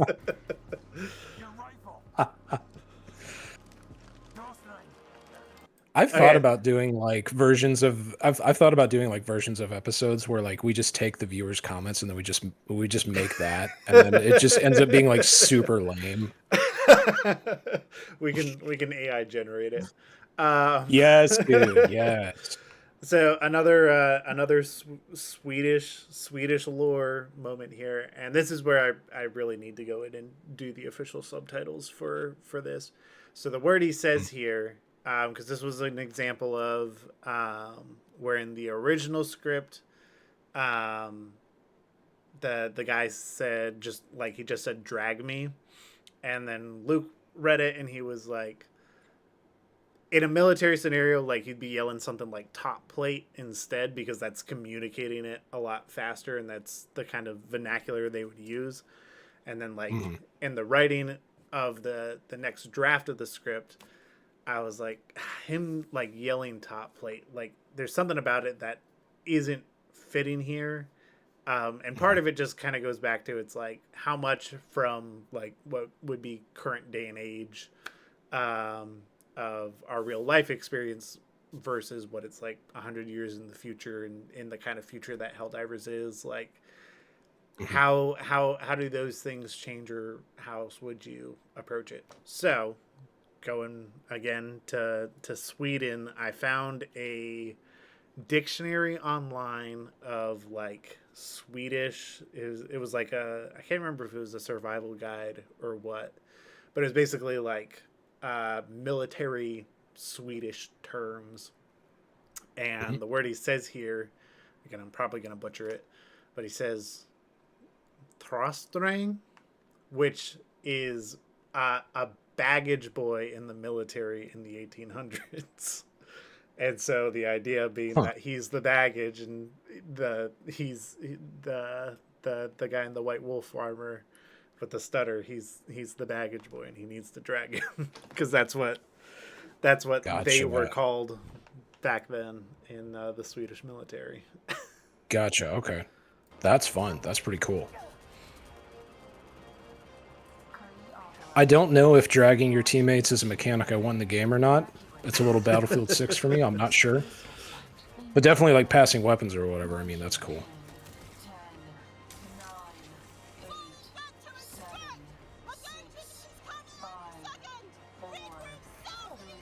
I felt so bad for one of the animator who did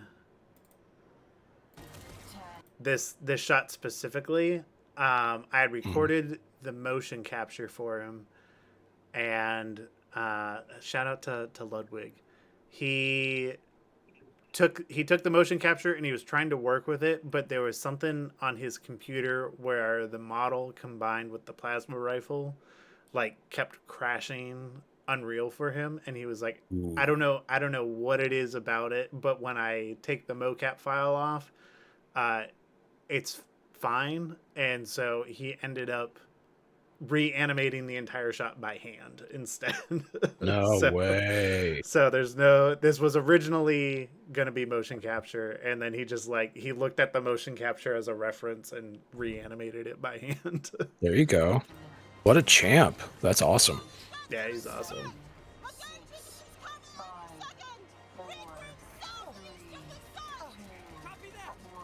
Yeah, I wouldn't have known. It looked mock-wrapped. It looked great. Yeah, it looked great. Shout out to our other animator, Bowden. He did this dragging a teddy bear across his apartment. So that's where that's where this motion comes from. That's fun.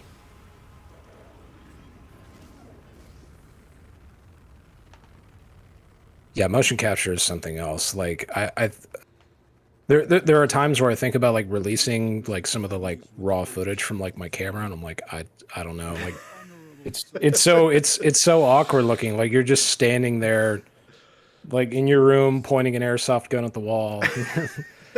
You're just it's the mental game of like, it's gonna look good in post. It's gonna look good in post. When I see this as the character, it'll look good. I promise. Exactly. And then you light it and everything, and you're like, whoa, that was me looking like an idiot for an hour. That's crazy. I did fully. That was a fun shot, by the way, with the nuke like dispersing the storm and the clouds and stuff. That's fun. Again, something that we wish we could see in game, but like for technical reasons, probably like a massive pain in the massive pain for them to be able to pull off. But cinematically, like that's what it would look like. It looks great. Like, well done. Yeah, thank you. Yeah, and I think that's I wanted to do even more with the shockwave. I just didn't have time. But then even like when I was compositing this shot specifically, there is an entire nuke composited into the shot back there, but it didn't hold the power that like the shot needed to have. And so I like in like probably the last 10 or 15 minutes of compositing that shot, I was like, nope, I need to just push the exposure even further and just have it complete, because that's what it would, realistically look like, especially at this exposure. It works, man. It works.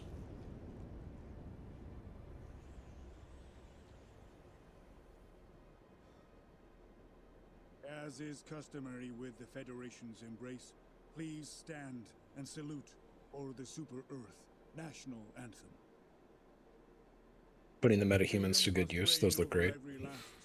Thank you. I'm so happy that we have eliminated the floating head syndrome. That's something that has plagued my films for years. But it's finally gone, which is great. Also, huge shout out to Duncan Bruce. He voices the Admiral here. He does a fantastic job. And I remember when we were doing the casting for this episode,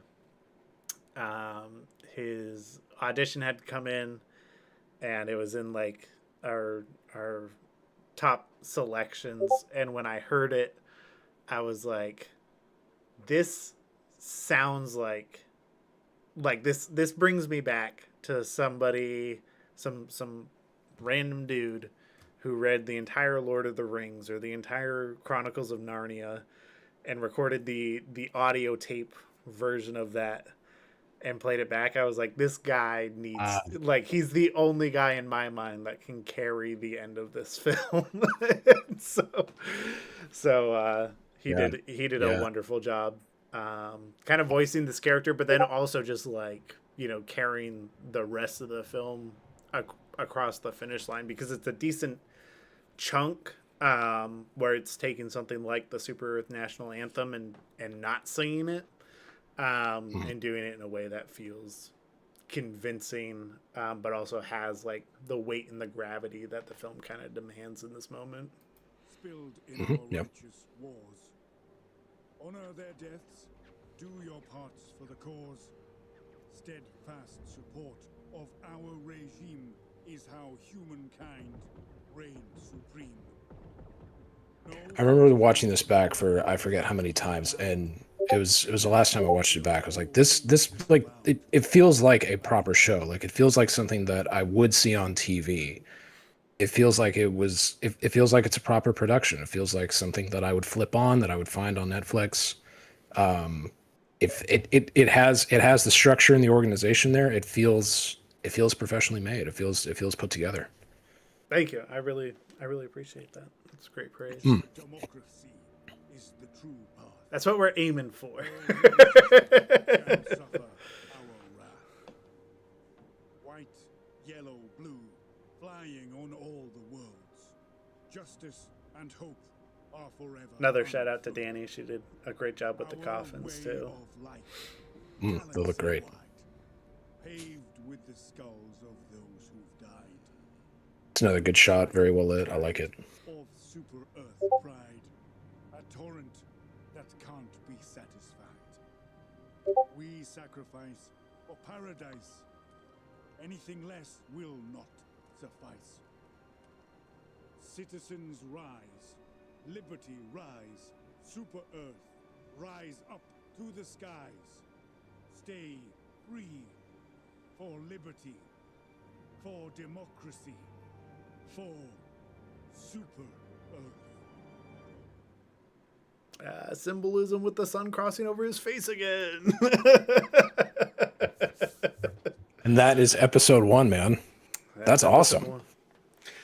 Thank you. Yeah, no, I'm super happy with how this one turned out. I had like kind of established a rule for myself, that I was like, I wasn't going to crunch the episodes, but then when the the event happened with Arrowhead and they were asking if I was able to make it out there, I was like, it'd be kind of cool to release something on the same day.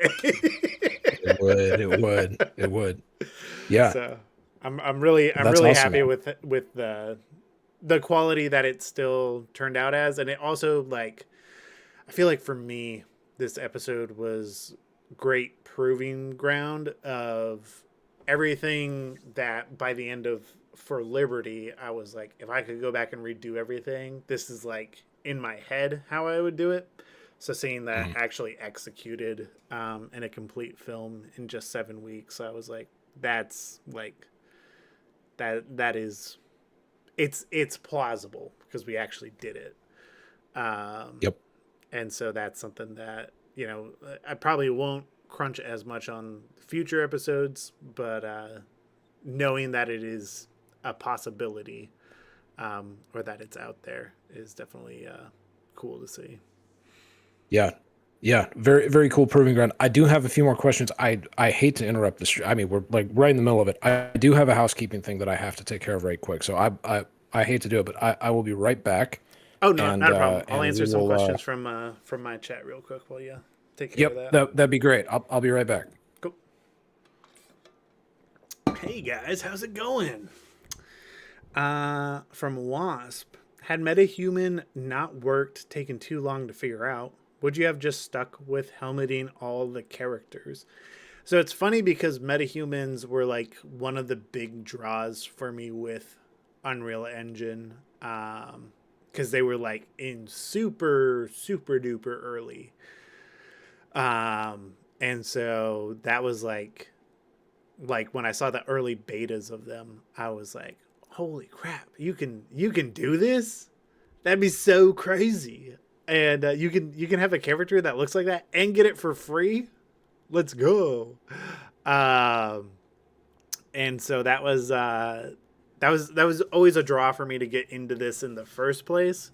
But as time went on, and just like, you know, there were never any good tutorials online, and everybody told you different ways to do things. And ultimately what I did with a lot of characters and pretty much all the characters in my past films, it's basically like cutting off the head, like right here, and then just like attaching that to the head bone. But it doesn't look right because like the way your neck deforms and everything, like that all plays into the character of how your head feels spatially. Yeah, that was all part of this going into the start of this series, was like, how do we solve that? Because that's like an issue that can't persist anymore. And so we solved it. But otherwise, it would be helmeted characters. And there's going to be a lot more helmeted characters through the rest of the series, because I feel like now we have it figured out. We are working in a full MetaHuman pipeline. Doesn't mean we're like not going to, you know, leverage it in the future.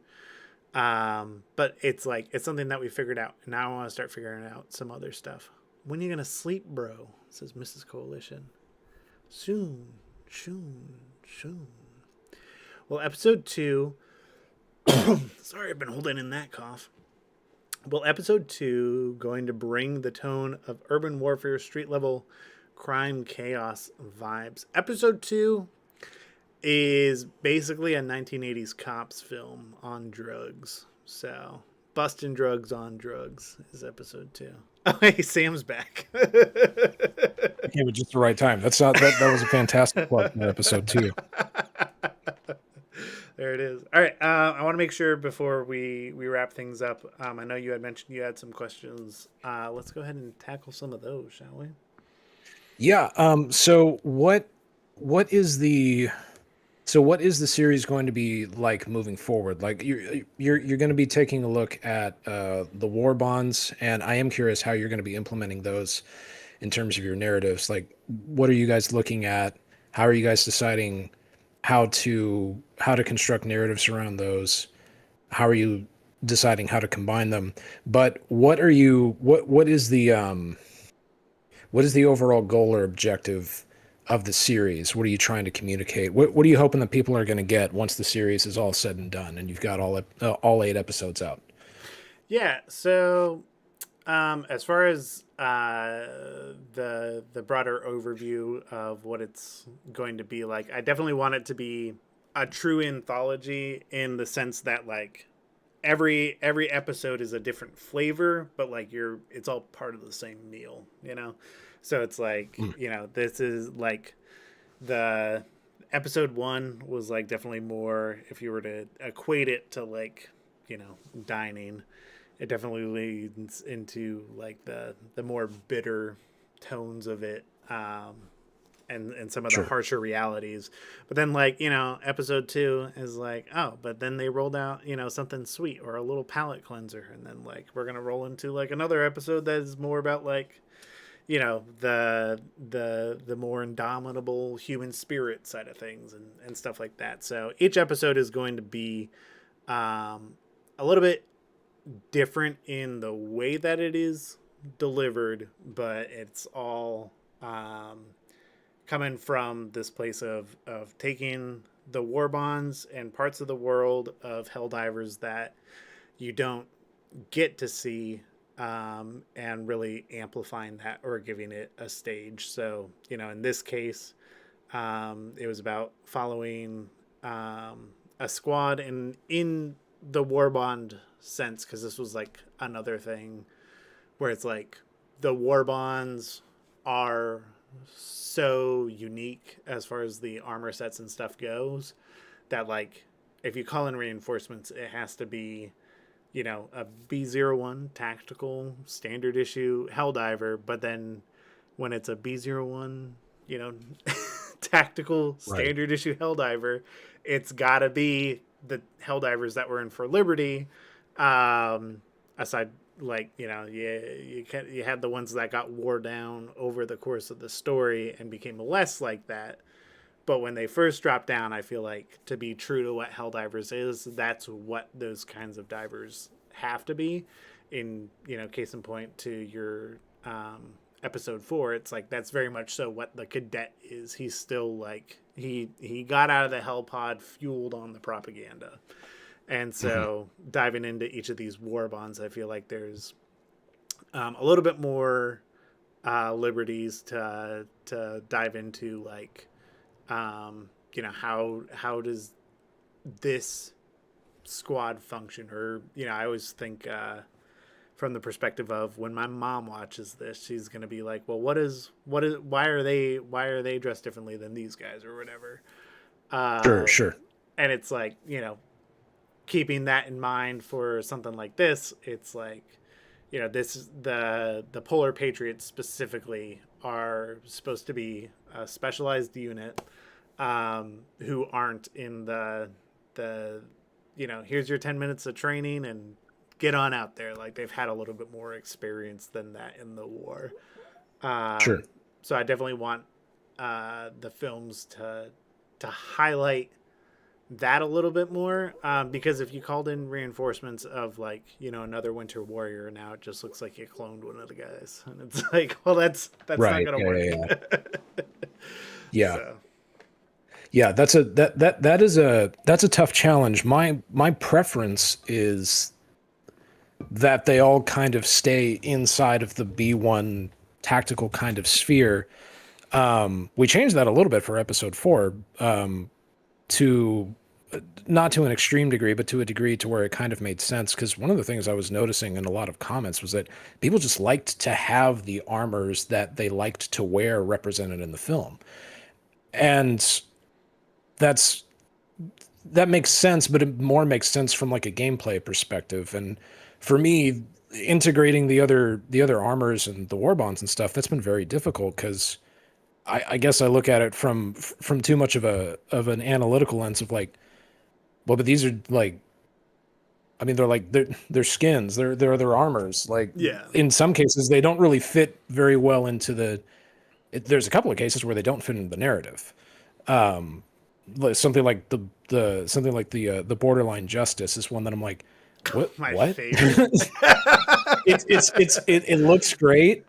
And I say that they actually do make an appearance in episode 6. So I have actually found a way to integrate them. But upon a lot of viewings, it was like some of these. But then it made sense when Arrowhead was like, okay, well, but there's a reason for the war bonds being the way that they are. But yeah, coming up with the characters and making sure that you don't play into, well, and making sure that each character feels unique and individual while also they're not. they have to be a blank slate John Smith. Nobody's ever like they just have to be regular Joes. At the same time, that's a difficult challenge, and something that I've been trying to figure out how to do, because you want the audience wants characters to attach to, but you're like, well, but that's not really the game. Like, there's not really characters to attach to. Yeah, I will say that is something with the series is there are no recurring characters. Like, whether or not the characters die, like the story is the end of it, and we're moving on and we're exploring other things in different episodes. Because I get that a lot too, where it's like can't tell you the amount of comments that I've gotten where it's like, are the first Galactic War veterans from For Liberty going to make an appearance in any of these? It's like, where? You know, like the reason that they're memorable is because they showed up once for 4 minutes, did their thing, and left, and that's what everybody remembers from the movie. But it's like, I mean, for me, I hate when there's something that special in like a Hollywood film, and then they're just like, people really like that. Right. There's no way we could do that originally again with a different set of characters. And then they just right. They beat it into the ground. So yeah, they do. It's weird. I was just thinking of that because we're not like, and we're in that now. Like, you know, Darth Maul was that character in episode 1 for Star Wars, and now he's got his own animated series, and it's like, I mean, I guess, like, sure, why not? And I mean, to that point with Star Wars specifically, I think the biggest atrocity that Star Wars ever committed was they made the universe incredibly small, when it's like you have, like, it's not a universe like an IP universe. Star Wars is like an entire legitimate universe where people have interstellar travel, and no, like, if you did one of the I forget what they call it, but their version of an FTL jump, if you did an FTL jump to anywhere in the galaxy, nobody would know who the Skywalkers are. But everybody in Star Wars knows who the Skywalkers are. And, like, you know, everybody in the universe knows who Darth Vader is and stuff like that. And it's like everything has to tie back to that in some way, where it's like, I feel like with Helldivers, there's such an opportunity to be like, when you meet these characters, it's like, you know, they can be badass, they can be cowards, they can be whatever. But it's like, at the end of the day, because of what the Helldivers universe is, they're also people that are just going to disappear after the film, because that's what they're doing in the world that they live in.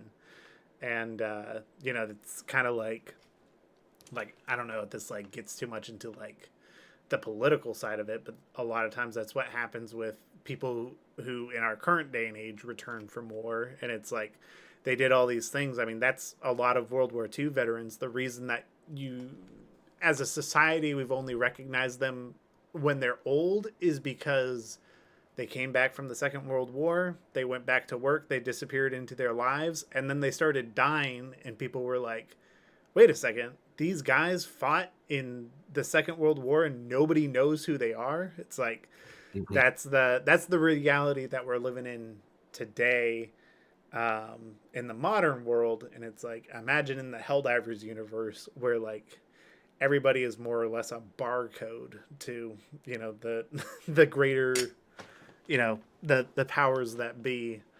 And like, you know, they are just going to disappear after you had this like little vignette that looked into their specific scenario or whatnot. And I feel like that's what makes the Helldivers universe feel so large. I feel like with Heroes of the Galactic War specifically, there's some of this, but I think it even translates to the fact that Heroes of the Galactic War, Helldivers, Forever War, and any other amount of fan media that's out there, they all exist in Helldivers and are like, they all feel like stories that are plausible because there is that ambiguity around the IP, and it doesn't need to be tied back to like, oh, but make sure you include so and so because, you know, if everybody interacted with John Helldiver doesn't become as cool as as he is currently. Right.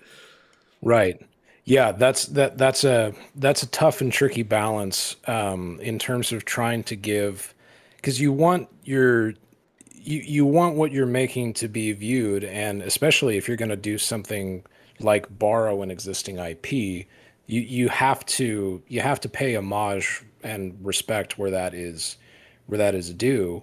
But there is something about, and I suspect that this is a little bit more with you and me, because you and me seem to have our own. We seem to understand to be so bold and audacious. We seem to understand the game at a bit of a different level than most folks do. To me, I found it a rather interesting balance to try to give something to the community while also being like, okay, but this is the way that I want to do it because this is the way that I see it, and this is like, I'm interested in making a series about it because I think that there's aspects to the game that people aren't seeing. I think that there's an opportunity for narrative here that nobody is seeing, and it was a massive risk with the first episode, but per episode that we've released, it's continued to pay off. So at the same time, it's a bit of a balance of wanting to say your piece in something while also acknowledging that there are fans of the game that are also watching. That's been a tough balance for me to try to figure out if like how far you need to go to the fan catering and how far you need to stick to your own vantage point. I don't know if any of that was coherent or gives you a jumping off point. No. It's 100% coherent, and I hear 100% where you're coming from. I think at the end of the day, and like this is what I tell, because people come to me all the time and they're like, I have this idea, or I really want, like, I think you should do XYZ or have these things. And, you know, everybody's going to have an opinion on what your thing should be.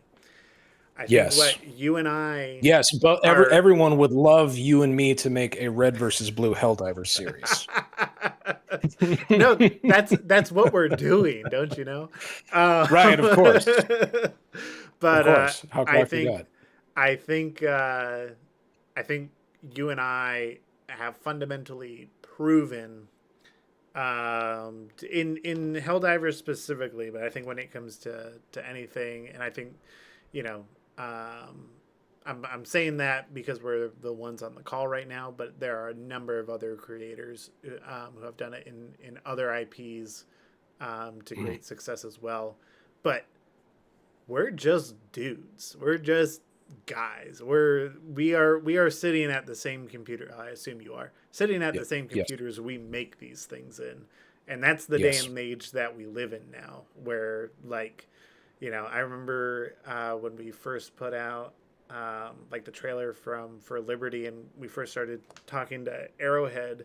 They were like, "Oh, where's your studio? Like, where are you guys based out of?" And I was like, "We all do this from our bedrooms. We're all over the place."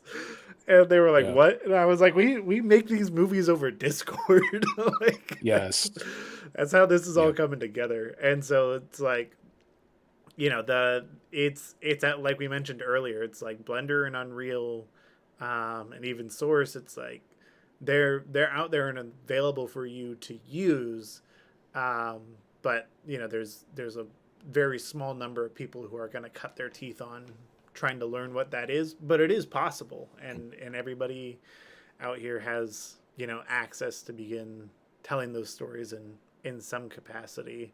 But I think it's also like, you know, not looking at what we do and seeing the production value and whatnot and kind of seeing that as a limitation. If you can draw it on a cocktail napkin, like, congratulations, you're a storyteller. So Right. Yeah. And back to the, well, we mentioned this, gosh, probably an hour ago, but, you know, Flow is a fantastic, I think that's the name of the Blender short that won an Oscar. That's a fantastic example of, like, no one cares what you make any of this stuff on. They just care if you got something worth listening to. And that has been kind of my more snarky mentality of whenever I get somebody being like, well, you should do this. It's like, no, you should do that. Like, I already have a boss in real life. Like, I work a day job. I have my customers. I do what I do. I work in a restaurant, and that's like, I don't do this I don't do this to have people tell me what to do. And if you want to, like, you know, my Patreon's open. Like, I guess I'm open for commissions, but this is me right now. This is me doing what I want to do. And I'm hoping that the risk of me doing something on paper massively stupid pays off, and that there's enough people that want to watch what I want to make. And if not, you know, people always need someone to work at a restaurant. But, you know, go down swinging while you're at it. So no, 100%. I think that's like, I think a lot of people don't realize that either. Is like, this is what we're doing in our spare time for fun. We're just, you know, trying to figure out more and more, like, how do we do it better? How do we legitimize it more? But at the end of the day, it's like, we have the same amount of hours in our day that everybody else does. It's just it's a matter of, are you passionate enough to, you know, stick something through and spend hours just trying to figure out why something broke and not giving up on that until, or finding another solution, because that's a lot of times what ends up happening. But, you know, yeah. It's consistently getting up and doing that over and over and over again until you have something that, you know, you can post and put out there, which I do think is another important component that a lot of people miss. Is like, you know, I would probably say that we're both, you know, our own largest critics, and that we want things to be as perfect as we can get them to be. But at the end of the day, it's like, when we hit upload and we post it out there, like, we've done something that a lot of people can't bring themselves to do at the end of the day, which kind of locks people into this place of not being able to have the experience of putting it out and then doing the next thing even better. I think is a huge component to all of this as well. Yeah, I agree. There was something I was gonna add, but I forgot what it was, as happens. There have been a lot of times in this process of making these episodes where I end up, though I have a small team, I still end up doing about 95% of the work. And 100% of that 95% of the work happens in this room that everybody can hopefully see if the camera's still on. Oh man, I was going to say something that was going to be fire. 95% of the work still gets done, and I totally lost it. Why do we even bother drinking? Oh yeah. There are so many times where I'm stuck in production. I'm like, I would never wish this on anyone ever. I hate being a filmmaker. This sucks. And then you watch the final product and you're like, all right, I'll do it again. No, I was telling, I'm very, very, very similar, where it's like, yeah, I'm probably doing like 85 to 90% of the work, and letting the especially talented people like thrive in the bit that really takes it across the finish line. But I was telling Yes, one of my yeah. buddies, he's a game developer, and I was like, yeah, like half of the process is, you know, getting to the point where it's like, I hate this and I never want to do it again. And then it's like, it's what I imagine giving birth is like, because then, you know, you you put it out there and it's done. And you're like, that was actually pretty good. And I totally like, I do not remember those sleepless nights at all. That was great. I want to do it again. So. Yeah. I mean, having never given birth myself, but insofar as my limited knowledge is, I understand where you're coming from. Oh man. But all right, man. Well, this has been a fantastic stream. We're a little over 2 hours now. Holy crap! Yeah, we are, dude. Yeah. This was a blast. It was. I've wanted to talk to you ever since the film came out, and I'm glad that we were able to finally put it together. 100%. Yeah, we'll have to do it again. Do you have a projected release date for your next project? Oh hell no. That crap's gonna come out when it's good and ready. I don't know what it's. Oh my god, no! I have no idea when it's. I have no idea when it's gonna come out. But we are starting production on it. I'm getting to the point to where I don't want to vomit in my mouth when I look at the script again. So we're in the refinement stage, and then we're gonna start getting voice lines done, and then we're gonna do motion capture and stuff. So episode 5 is in production. We do not have a release date. For anyone that is interested in following on updates, you can follow me on social media at Helldivers Forever War on Instagram or TikTok. You can find me on YouTube, Samfilmmaker on YouTube. That's Samfilmmaker. We just released episode 4. We have 3 more episodes that are already out. You can watch those, and then we have episode 5 and 6 in various stages of production. And that's me. Hey, this was a lot of fun, man. I really appreciate it. Would you do a shout out for my channel so everybody knows where they can find you? Oh yeah, Plot Coalition anywhere and everywhere except for Facebook, because Facebook's stupid. Dude, it is. I've tried posting there. It's terrible. It's so bad. It doesn't work. But yeah, I just let everybody else repost my stuff there instead. But yeah, Plot Coalition everywhere. We're working on Heroes of the Galactic War, and are aiming to release on a regular cadence. But you know, that all kind of depends on the success of the show and whatnot. But we have 8 episodes planned and rolling out, and it should be a good time. Excellent. All right. I'm really looking forward to the rest of the episodes. I'm really curious to see how you guys are going to handle that, and I think I feel like we have two different we have two different perspectives, because you're in the middle of your show and we just started ours. So exactly, yeah. It'll be a lot of fun to see you guys. It'll be a lot of fun to see you guys release these episodes. I'm really excited to see what you guys come up with.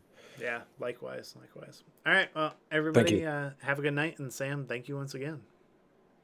Yeah, thanks, Caleb. This is a lot of fun. Let's do it again. Sounds good. We'll talk to you later. All right, take care. Bye. Have a good night, y'all. Thanks for watching. And all